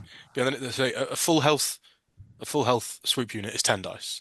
I think a Yeah, half health sweep unit is 8 dice right, right. because you can still overrun twice with a single swoop now. Yeah, that was a recent points change, yeah, or rules So, change, I should say. yeah, so like I think they're the best speeder bike unit in the game. They're the most survivable. I think they throw out the most dice. What's not to love about them? I think that they Yeah, got hit with the unfortunate decision to stop vehicles gaining any kind of heavy cover. for Whereas sure. I think bikes need to be given low profile. Not all vehicles, just bikes. I think blocking a single hit and then still rolling for that 1 in 6 would make them more survivable. Even if they went up 5 points a unit, I'd still take them if I was blocking the one hit off. That would make more sense from a thematic perspective also, because it doesn't feel like it should be like basically as easy to shoot a zooming speeder bike as it is to shoot a rebel trooper. A rebel who's in some light Yeah, like bushes a is rebel in some bushes or something going like 120 miles an hour. Uh, or sorry, like 250 kilometers per hour. So Mike, what do you think about swoops? They're pretty good. Yeah, they're okay. I don't know. Okay, wow. I've never been super thrilled with swoops. Um, they're like fine. I don't think, yeah, It's just I, a lot of value. It's a lot of value for 70 points. yeah, they're good. I don't know. They're not my cup of tea. This is not a unit that is sturdy enough to be something that I would like to put in my list. Mike has very high standards for dirtiness. I Uh, am. I am. If my units get blown off the table quickly, I am not a happy camper. I mean, I guess so that is the thing, Ollie. It's true that they carry a dodge with them, which is cool, but they do dive very quickly, especially if you have especially if there's a charging unit that is like decent that your opponent has that can even take away the modicum of protection they get from cover one. Uh, is that they just like go down mega fast. So even though this is sort of like a true tenet for any speeder list, like when you're choosing how to deploy them, like what are you usually doing in order Uh, to keep them relevant? Being very careful. Yeah. Yeah. Like, you can't again like it's with those kind of units similar to the list I'm playing now. It's all very timing dependent. Like, you can't dive too quickly. A lot of people just kind of run bikes across the table willy-nilly and just throw it at people. It's just stop it, please. You Yeah, hurt my please don't do soul. that. Just need to write a sign. I'm just saying like play with caution. And they're like, sure, yeah, they're great at running into the middle if you've dealt with the other stuff first. But to that It's point, like your list didn't have any, you had zero order control aside from like the orders themselves in your worlds list, right? The most recent one.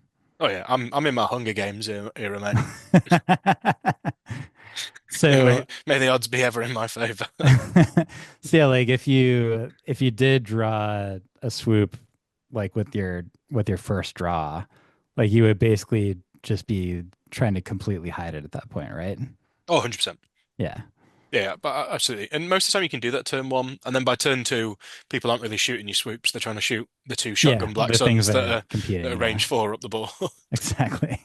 Yeah. So like I said, that's true of any speeder based list, but just like don't dive at your opponent with them. Even though it's obviously more tempting with a range two slash overrun unit, but still like don't do it. You're not going to be doing any overruns in turn one. So Yeah, unless some wacky stuff has happened. I've done it. I've done it. Um, I've done it once before, but yeah. Yeah. So don't expect that to happen. Okay. And then last but not least, we have the bus, the speeder truck. Um, I cannot imagine in our 1,000 point world any Shadow Collective list that does not have at least one bus in it. they The are thought they are the thought of it seems mental to me. they are the Dame Judy hench of the Shadow Collective world. They are phenomenal. They will lift you up when nobody else will. Yeah, and I think that the extra nice thing about the Shadow Collector version specifically, the rating leader is cool, but uh, I feel like the Rebel one gets way less use out of the medic, um, which Only is a because Rebel Mandos are significantly worse than that's Shadow that's Collective fair. Mandos. Yeah, that's fair. Like if there was a world where Rebel Mandos are more competitive, then the medic would potentially be seeing more play. But like you can have very viable lists where the buses where you have two buses, neither of them has a gun at all, and they are just there to like do move and medic charges like every turn. Because again, medic for them is a full action. And because like by doing that, you're competing for points, you're healing probably your super commandos most likely, and you're blocking line of sight to the things that you want to hide, or you're like blocking your opponent's movements that they can't compete with points. Um, in your list, Ollie, you did choose to you had guns on both of them, right? Like you had Mhm. one big gun and one little gun. Yeah. And so I guess my question to you was like there were probably turns where you were faced with the choice of what two actions do you take? Like, are you going to move medic, or move shoot? And I guess like how often did you feel like you had to make a tough choice along those lines? Not massively really, because you kind of Okay. like you can kind of piece together like turn one. you're generally just moving on, blocking some line of sight, and then maybe taking a range 4 shot. Yeah. You've got the unorthodox tactician to generate aims, so you're never having to aim unless it's unless it's the second turn with the gun platform bus. And at that point, the gun platform bus goes, generates the aims, gives one to the raiding party leader. The raiding party leader can then just shoot heal Hmm. at wherever they are. Sometimes you'll just move shoot, but that'll be on turns where you needing to go with that bus early. So it, Yeah. generally speaking, you'll get 3 medic charges out of it a game, Hmm. which when you're putting it into perspective of points, the medic charge is costing you what, like 16, something like that. Yeah. Oh, it's But you totally worth it. yeah, but you're getting Yeah. back 2 to 3 Black Suns or 2 to 3 Mandos. It is costing you a bunch of actions, right? Oh yeah, actions wise, but you're still activating, putting suppression out, or shooting at range 4 with it anyway. Yep.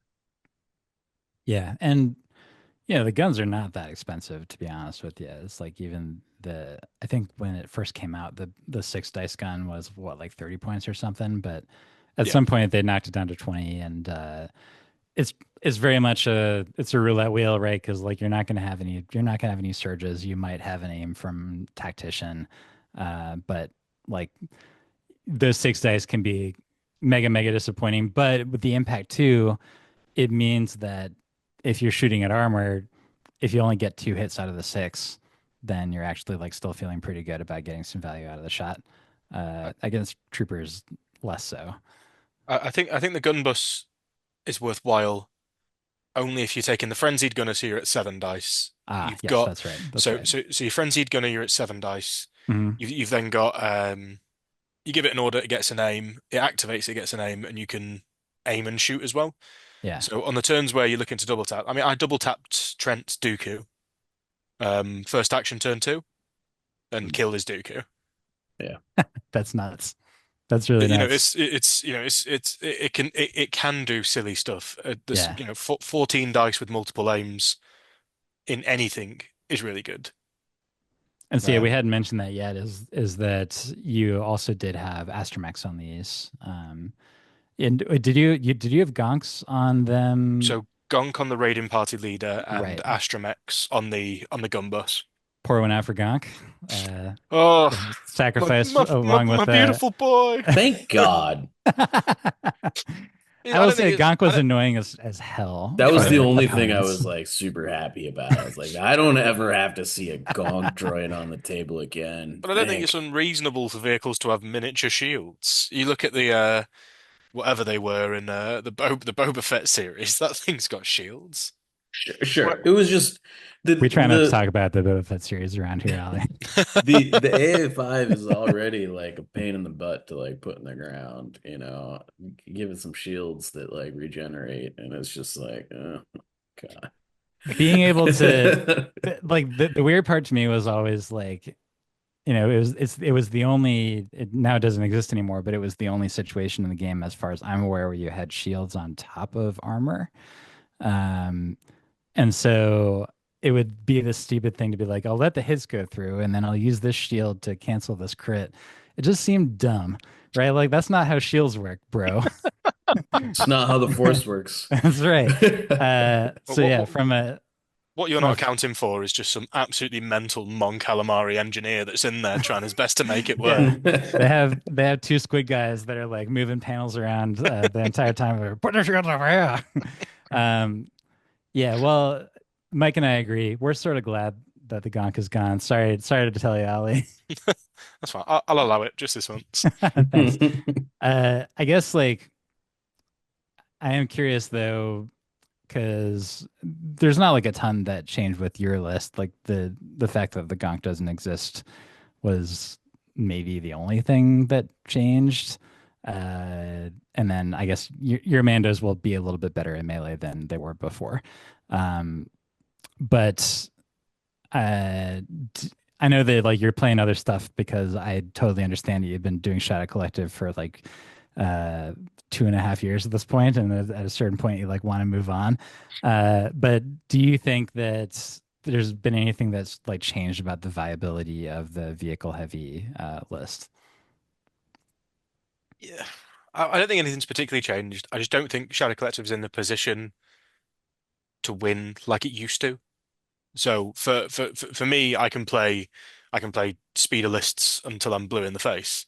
Yeah. Whereas I think Shadow Collective's new variants is high activations, lots of troopers, which is not my play style at all. Yeah. So I don't think I could pilot Shadow Collective in the new edition to larger wins, but that's not to say that you couldn't as a whole. Yeah. And it feels like the type of list that you ran, it can do very well, but it feels like there's this wall where being able to like really sort of excel at the highest level, uh, it feels like it doesn't have enough sort of brokenness to it. Yeah, Uh, and you can get by with a list that isn't broken on its face by surprising enough people and having the right tactics that will get around the fact that your list is not in and of itself mega busted. Like I think that the new world champion is in that category, and he would tell you that. Is that he got past a lot of lists that had units that were sort of more off center in terms of like aqua droids and sleeper cells and stuff like that. Uh, but I think that compared to when like do you think that the sort of surprise factor of a vehicle heavy shot collective list, obviously the game's very different, but do you think that the fact that people weren't expecting it was a big part of what helped you win worlds a couple of years ago? I certainly think so. I also think that I was geared to beat experimental droids Yes. because I Yeah. was on Blizzard before. I played Yeah. into EXD. EXD beat the living Christ out of me several times, and so I needed to swap to something that would go into Yeah. it, as I imagined that was going to be so it needed to be able to go into the clone ball, which I had enough dice to do so Right. in the old list, and then excel into droids, which it did. I also think that old Shadow Collective play like so this new set of objectives do not favor fast lists anymore. I feel like we've gone from the skies to the trenches in terms of the pace of the game. It's now more let's all come on, let's march our way up the board, fight over these middle points and over these objectives. Whereas before it was more nimble, let's grab this, move this, let's chase this over Yeah. here, that kind of stuff. I Which could not feel more differently. really? Mike, Yes, go ahead. I definitely like I don't know. I think that this speaks to our play styles, but like alls I did was play gun lines in the previous edition of this game, and now I feel like I have to play things that move fast. But Um, it's not so much gun lines anymore. It's more like brawlers slash like very close gun lines that are the Yeah, I don't know. I aspect mean, of the like game. I'm presently like flexing into like Barks and ISPs as like the things that I want to be bringing in my Republic lists. I feel like the more I play this edition, the more I'm like being pushed in that direction. Um, I don't know. Yeah, I definitely think it's like definitely more brawly. I think that's a good description, but I don't know. It's like I think Ollie, to your point, I think it's because we're kind of coming at this from two very separate starting points. Like I'm sitting there playing Yoda Padme, and you're sitting there, playing, you know, the rating party bus list post 2.6. And that's two very different starting positions. Yeah. I, No, absolutely. I, So from my perspective, it like my playstyle doesn't work with the list in the new edition, so I have to change it up. Ollie, have you considered trying out the Ragnass Fluttercraft and the Wookiee Defenders Battle Force? You see, I'd love to play it, but that would involve me trying to have fun, and we all know that I am furiously against trying to have fun in tournament. Yeah, that's right. I did have fun at Worlds. I didn't do very well though. So that sort of pans out. I will say that like I, I think that for shifting priorities and breakthrough, just because of my experience with doing like triple fluttergraft, which goes beyond having a fast list into having an insanely, blazingly mega fast list where you're talking about doing three large base speed three moves like per turn, which allows you to like pivot very quickly. There, like on, I played multiple games of Breakthrough where I actually was able to shift 3 units from one side of the breakthrough to the other, which in most games you're pretty much like set, like at deployment about which side you're going to be contesting for breakthrough, like per unit. But when you have 3 units that can like shift over, which even Mandos are fast, a bus is fast, especially fast if you're using the astromech to move, but those are not going to be able to like really get to the other side of the board.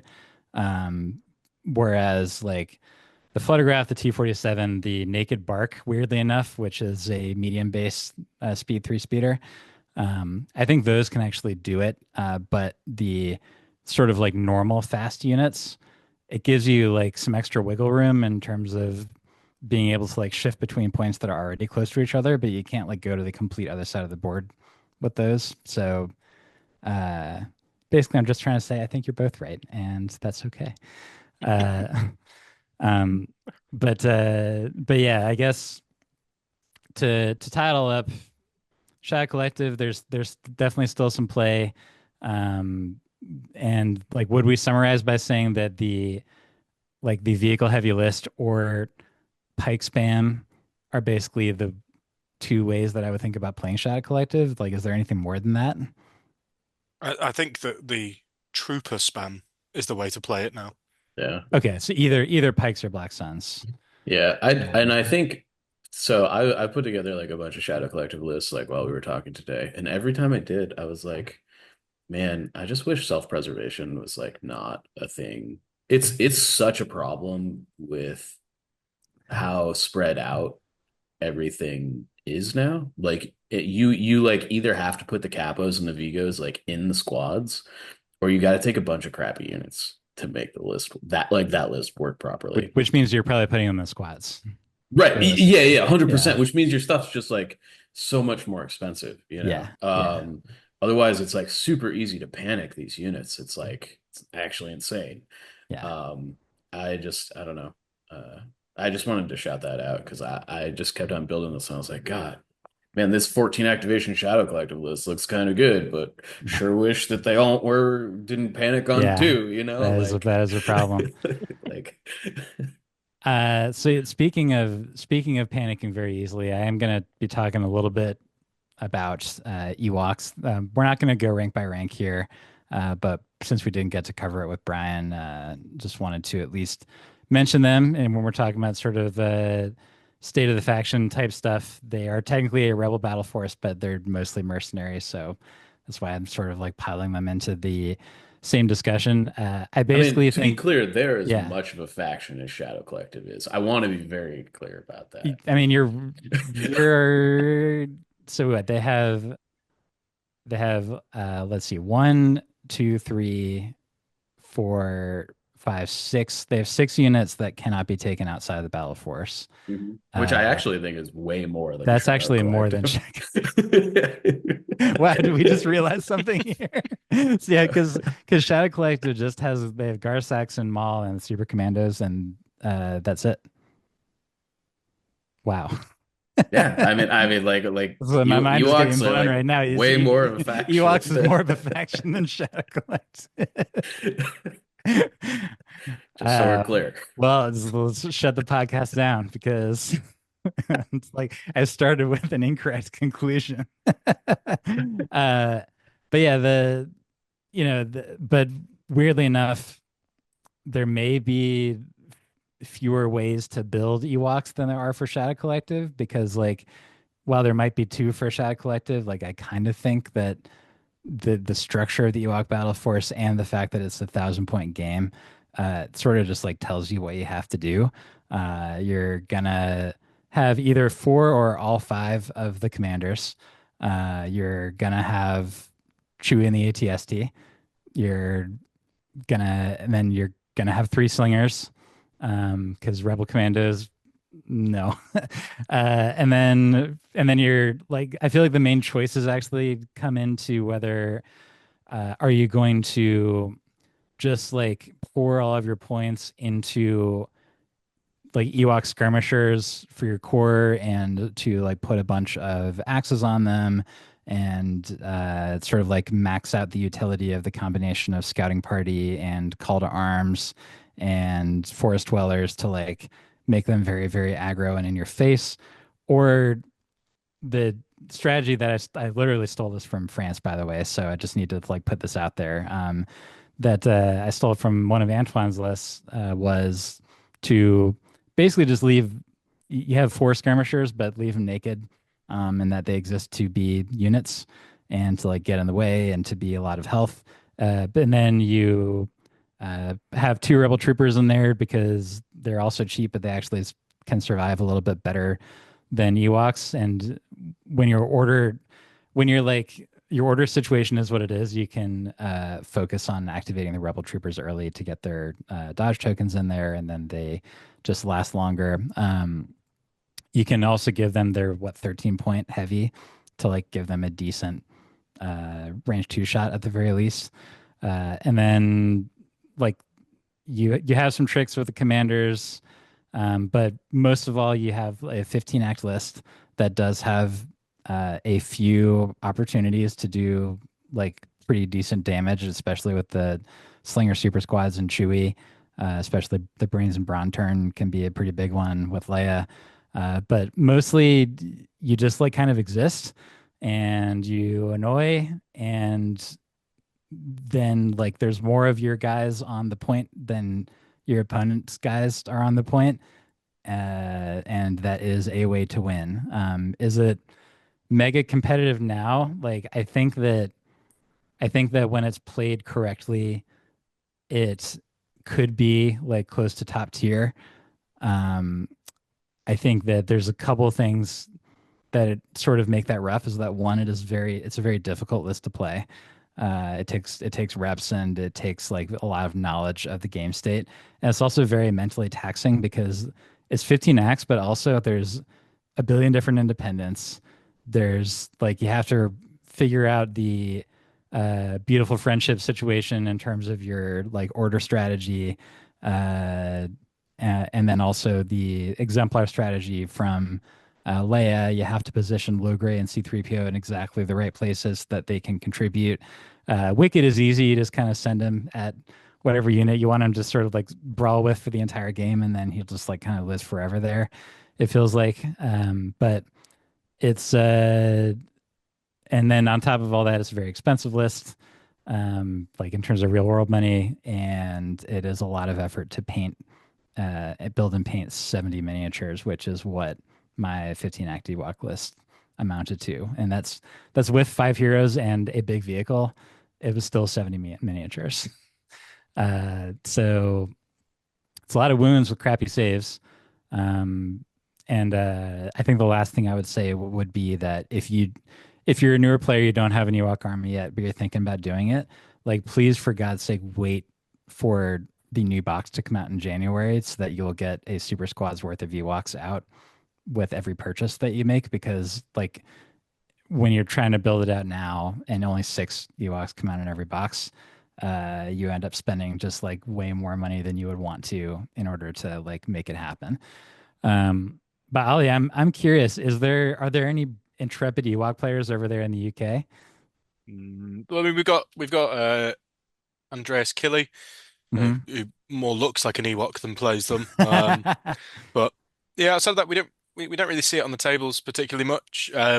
Really, I think, in fact, I'd probably extend that and say that the only person who I know who is committed to Ewoks religiously has been Antoine. Right, and he's obviously incredible at it. Oh yeah, And he battered my Blizzard Force all kinds of places. at last year's WTC. Yeah, last year's WTC. Yeah, yeah. Um, yeah, and yeah, so he is an ace with it. Uh, and then there's a couple of other players in France who I think he's sort of like recruited and taught. But it's a strange thing that it's such an upfront investment to like have a playable Ewok army, and that is going to be better when the new box is going to have a super squad in each one, which means that if you buy 3 boxes, you and like no, I promise nobody's going to care as long as it's clear to you and your opponent which one is the leader. Nobody's going to give a flying crap about like are you using the appropriate leader mini that's on the right log or whatever it is. Yeah. But you know, because if you buy 3 boxes, you get 30 minis. You can make 6 units out of that. I Uh, actually that might not be true for Ewoks. The reason I say that is because the okay. Super Squad is actually less models than the actual base Well, squad. it's still 10, right? So it's still 10 models, which means that and something I'll say on top of that. Hmm. Another thing that I did, and I have played multiple games with it, it has never mattered at all. You know, you can build your trappers uh, to just like be regular Ewok minis, and then that gives you like extra ones to toss in there. How many Um, dudes are in the Ewok the box right base now? squad is 6, No, and then no, the no, super. no. Yeah, yeah. I'm talking about actually in the box right now. Well, so they haven't shown it, but if it follows the standard that they have done for all of the other core boxes, so like Geonosians, for example, Hmm. they would have enough regular minis for the leader and the super squad, and then they would have one mini each for each like heavy. And so the Ewoks, they have the axe and the trapper are the two like heavy slash personnel, which Sure. means that you should get 12 Ewok minis in each box if they follow the same sort of thing that they've been doing. Yeah, I don't know. I do think that it's a possible ability that they're gonna redo the sprues for um like a box like this, as opposed to the other ones where they can just like put a duplicate sprue in and you get everything you need. Yeah. They may need to mess around with it, but like uh if they follow through with what they said the idea was, which was that you get a complete unit in every box, then it would suggest that there would be 12 minis in the Ewok box. Now it's going to make it more expensive, but It's going to be 11. uh Just kidding. can you Yeah, that, imagine? that that's Can you that's what I'm imagine if trying he to was like, say. Yeah, yeah. you can either build the 10th mini or you can build a trapper, and then, oh God, that would be terrible. That'd be so That's mean. yeah. I actually think that that's sort of likely based on I don't know. Yeah. It's I don't know, it's man. weird Like, because the rest of the super squads have extra dudes in the add-on, right? That's why you're able to do that. With like the reason you're able to make 2 core units out of a stormtrooper squad a box is because there's 5 guys in the super squad upgrade, right? But when you're looking at the skirmishers, if they're rejiggering the sprues, which they will, I think, likely do in this case, right? you might not be able to do that. Yeah. I mean, the box hasn't been revealed yet. I guess we'll see. My feeling is, what the B1 box would be 14 minis, right? I mean, that's about to come out. Yeah. So, and I'm just like trying to think that how many they redid the B1 sprue, right? Because like They there's not must, two it's got there's not two completely different pieces to the parts on friggin' it. head Yeah, anymore. yeah, Ollie, yeah, did you yeah. ever have to build B1s? Right, I'll tell you a story behind B1s. Okay, yeah, I was fairly new to the game. I was already playing Rebels. I was playing Empire. I spent yeah, £200 on a CIS army. I built yeah. 3 B1s. I threw it in the bin, and then I picked it out the bin and then sold it and vowed never to touch Separatists again because I play rugby, so therefore my hands are not made for building B1s That's fair. That's because fair. all of my fingers have been broken before, You every you single one. Ouch. you made a good choice because it didn't get any better with Geonosians. No, and Andy tried to show me some Geonodes. They're like, yeah, these are sounding all right. I'm like, no. The day that someone made me build a B1's head in 2 pieces, that was it. I was God, out. that was Yep. the No more. worst. No, Yeah. no mass. The Geonosians I thought were after building 6 boxes of Geonosians, I thought that was way worse than the B1. The B1s were bad, no doubt. Just But give me push fit, yeah. or let me play with bases with names written on them. Oh yeah, that does remind me. The Ewoks, they have one of the Ewok minis is like a running dude, like charging with a spear, and of course he's on one leg, which is the worst.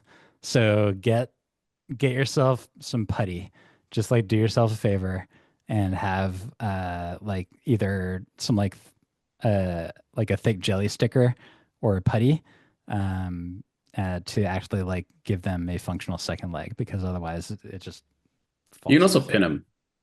Yeah, That is the that's thing you fair. can do. It Uh, obviously a bit more work, that but involves that involves having more patience than I have. yes, it for sure.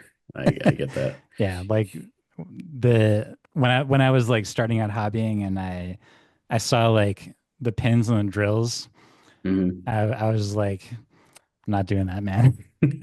It definitely it's one of those things where somebody's like, yeah, you should do that, and then you like look into it and you're like, I'm gonna put a hole in my model, Yeah, no, you I know, don't want to put a like hole in my model. yeah. It's scary. Um, Yeah. Do you have any Ewok thoughts, Mike?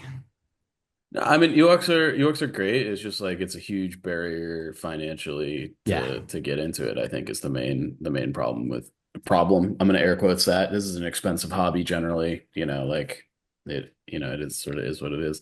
Um, An Ewok army puts you in the 40K zone of expenses to pay for an army. It does. I think if I have any criticisms of the Ewok roster, it's that you like have to like literally put everything they can take in a list and then continue jamming super squads in there to meet the points requirement for the new edition. I think they need some extra options. It's just not very interesting, I think, from a list building perspective. I think Yes. you correctly pointed that out. It's like you sort of throw everything in there and like that's what you have. Like it kind of builds itself for the most part. I would like to say that I do think that I liked your suggestion on the Rebel Troopers, in that I do think that like one astromech droid is like very reasonable Hmm. to toss into the list, and in a world where Chewie is definitely your best like you know heavy hitter. If Incognito goes down on turn one, which it is pretty likely to do. Yeah. It's Like I have yet to deny an opponent a shot because of Incognito right, playing yeah. against us. It's just like I do think that making the ATST 13 health instead of 11, kind of eight points in this list is like pretty free. So I don't know. I would just like to kind of toss There, that in there. there could be something to that. For what it's worth, I haven't played a list yet where Chewie's been under significant threat just because aside of like Brains and Brawn, he has like very massive output.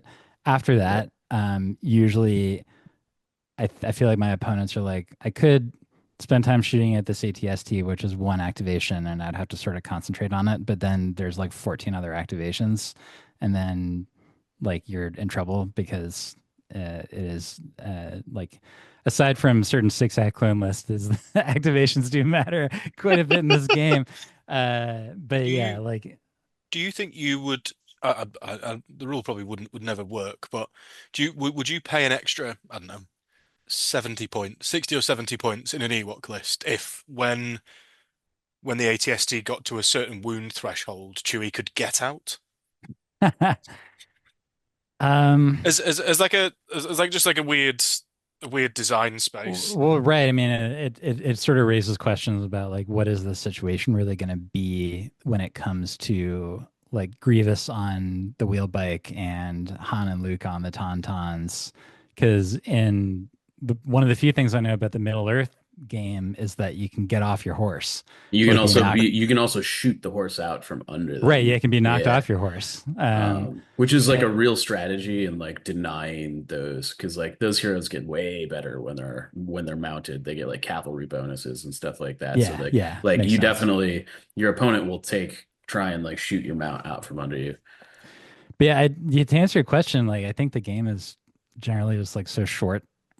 And also Chewy is often kind of hanging out in the back that I wouldn't pay a lot of extra money for it. And especially like if Chewy's main value in Rebels anyway is Guardian. And if you're talking about like mid to late game where your opportunities for Guardian are going to be very slow. um yeah, I don't know. If it would give him if it would functionally make him a lot of extra health. If he came out enraged, I would actually consider it. I Because mean, then he would have some value there's no way you'd allow him to get out of that thing at with full full. health. Yeah, There's no way. right, No, because no, you would want him like to be hurt. oh yeah, like 100%. Like he's probably been shot in the shoulder through the eye hole of the ATSD. Yeah. It just of course he's going to come out enraged. I I think I don't even think you would maybe just like raise the point on the ATST or something, but when the ATST blows up, Chewie comes out with like two wounds left, or something like that, and he can just, charge something. I think that would be really cool and interesting for sure. Yeah, I that would be kind of rad actually. I would pay a few more points for that. I do think the game is like generally It's just too like short. using Middle Earth as like a comparison point. Like Middle Earth games are like often like 7+ turns, at least. Way Um, fewer models that you're dealing with in Middle Earth, right? no, I I would mean, say maybe not the with like an orc average. army or whatever. I would say like the average 700 point army is like three or four war bands, even in a good list, and each war band is generally 12 models. Okay. Okay. Well, well. It depends on your list. I will say I haven't played I a may ton of the new also be edition. I may also be playing the version of my Legion list in Middle Earth.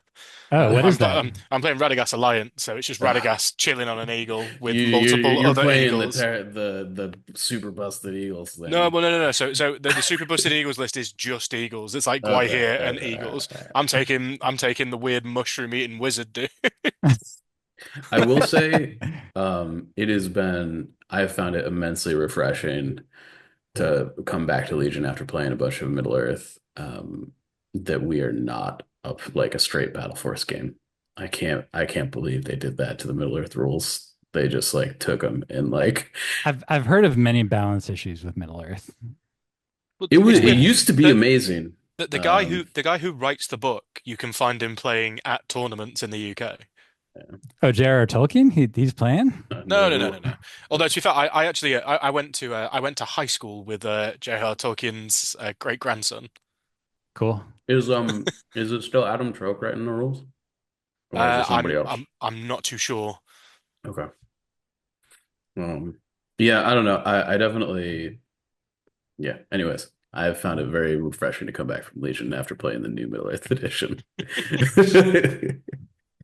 There's some business with the Nazgul army that had to get fixed recently, right? There's like some kind of a rules exploit.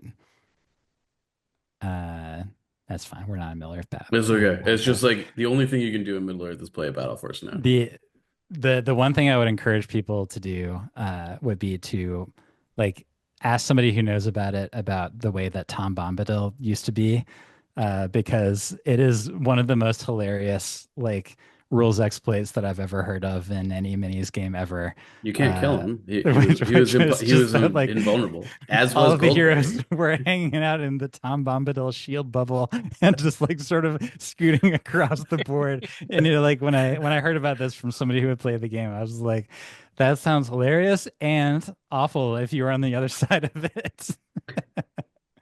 So yeah, if you think Legion has had some problems, at least Legion has never had a truly invincible unit situation to have to deal with.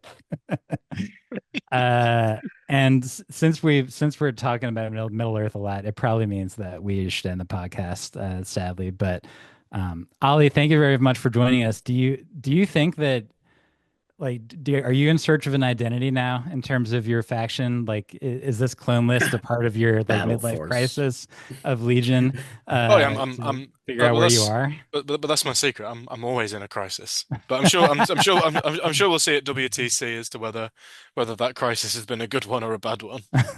Oh, are you Fair. not going to play the Republic list at WTC? Oh, 100%. I'm going to start throwing it at people. Okay, okay. Yeah, Well, we'll I'll be seeing you see there, how it Evan. does. You there again Yeah, this I'll year? be there. I'll be there. It's only It's like couple next weeks away. weekend. Well, a couple of weeks. I've got the karaoke book, so well, ish, close. So parties ahoy. There you go. Yeah, I'm very excited, and yeah, I'm just gonna maybe this year also the USA Team 3 will perform better than the other two, but I kind of doubt it because I'm the one in charge. So we'll we'll see how it goes. As long as they Uh, don't nerf your list on the plane, I'm sure you'll be fine. yeah, well, yeah, I'm not. God, I'm not gonna be risking that again because I'm playing. I'm gonna be playing CIS, so uh, Really? yeah, yeah. Dooku Aquas? Yes. We haven't even talked about this. Yeah, we haven't talked about it yet, but I'm playing a list that is very predictable and by now sort of boring, but Also good. it is very good. Uh, doesn't mean that I'm good enough to be able to take it forward. But Ollie, thank you for being on the show. I think we'd like to have you back sometime. Yeah, You pleasure to be here. can tell us all about what it's like to be a clone player, the same that you've always been. Uh, and you can I hear swear to him. God, man, if all of a sudden super squads don't get better because you're like running around beating people up with six activation He's gonna Republic single-handedly lists, I'm gonna be smush down super pissed. squads. It's already uh, started to take hold. People are running it in the UK. I'm sure they are. I'm pretty sure you can advertise you're playing any list and people will be like, all right, let's do I mean, it. Dave Grant single-handedly killed Imperial medic droids, so like that sort of thing can happen. Just warn you, Ollie. Just like be careful what you wish for. Um, yeah, you can find Ollie on Vast No Moon podcast, and yeah, thanks for being here, Thank you. Mike. How do we land the plane? Yeah, this has been the Notorious Scoundrels, Season 4, Episode 15. I'm Mike. I'm Evan. And I'm Ollie. Stay fresh, cheese bags.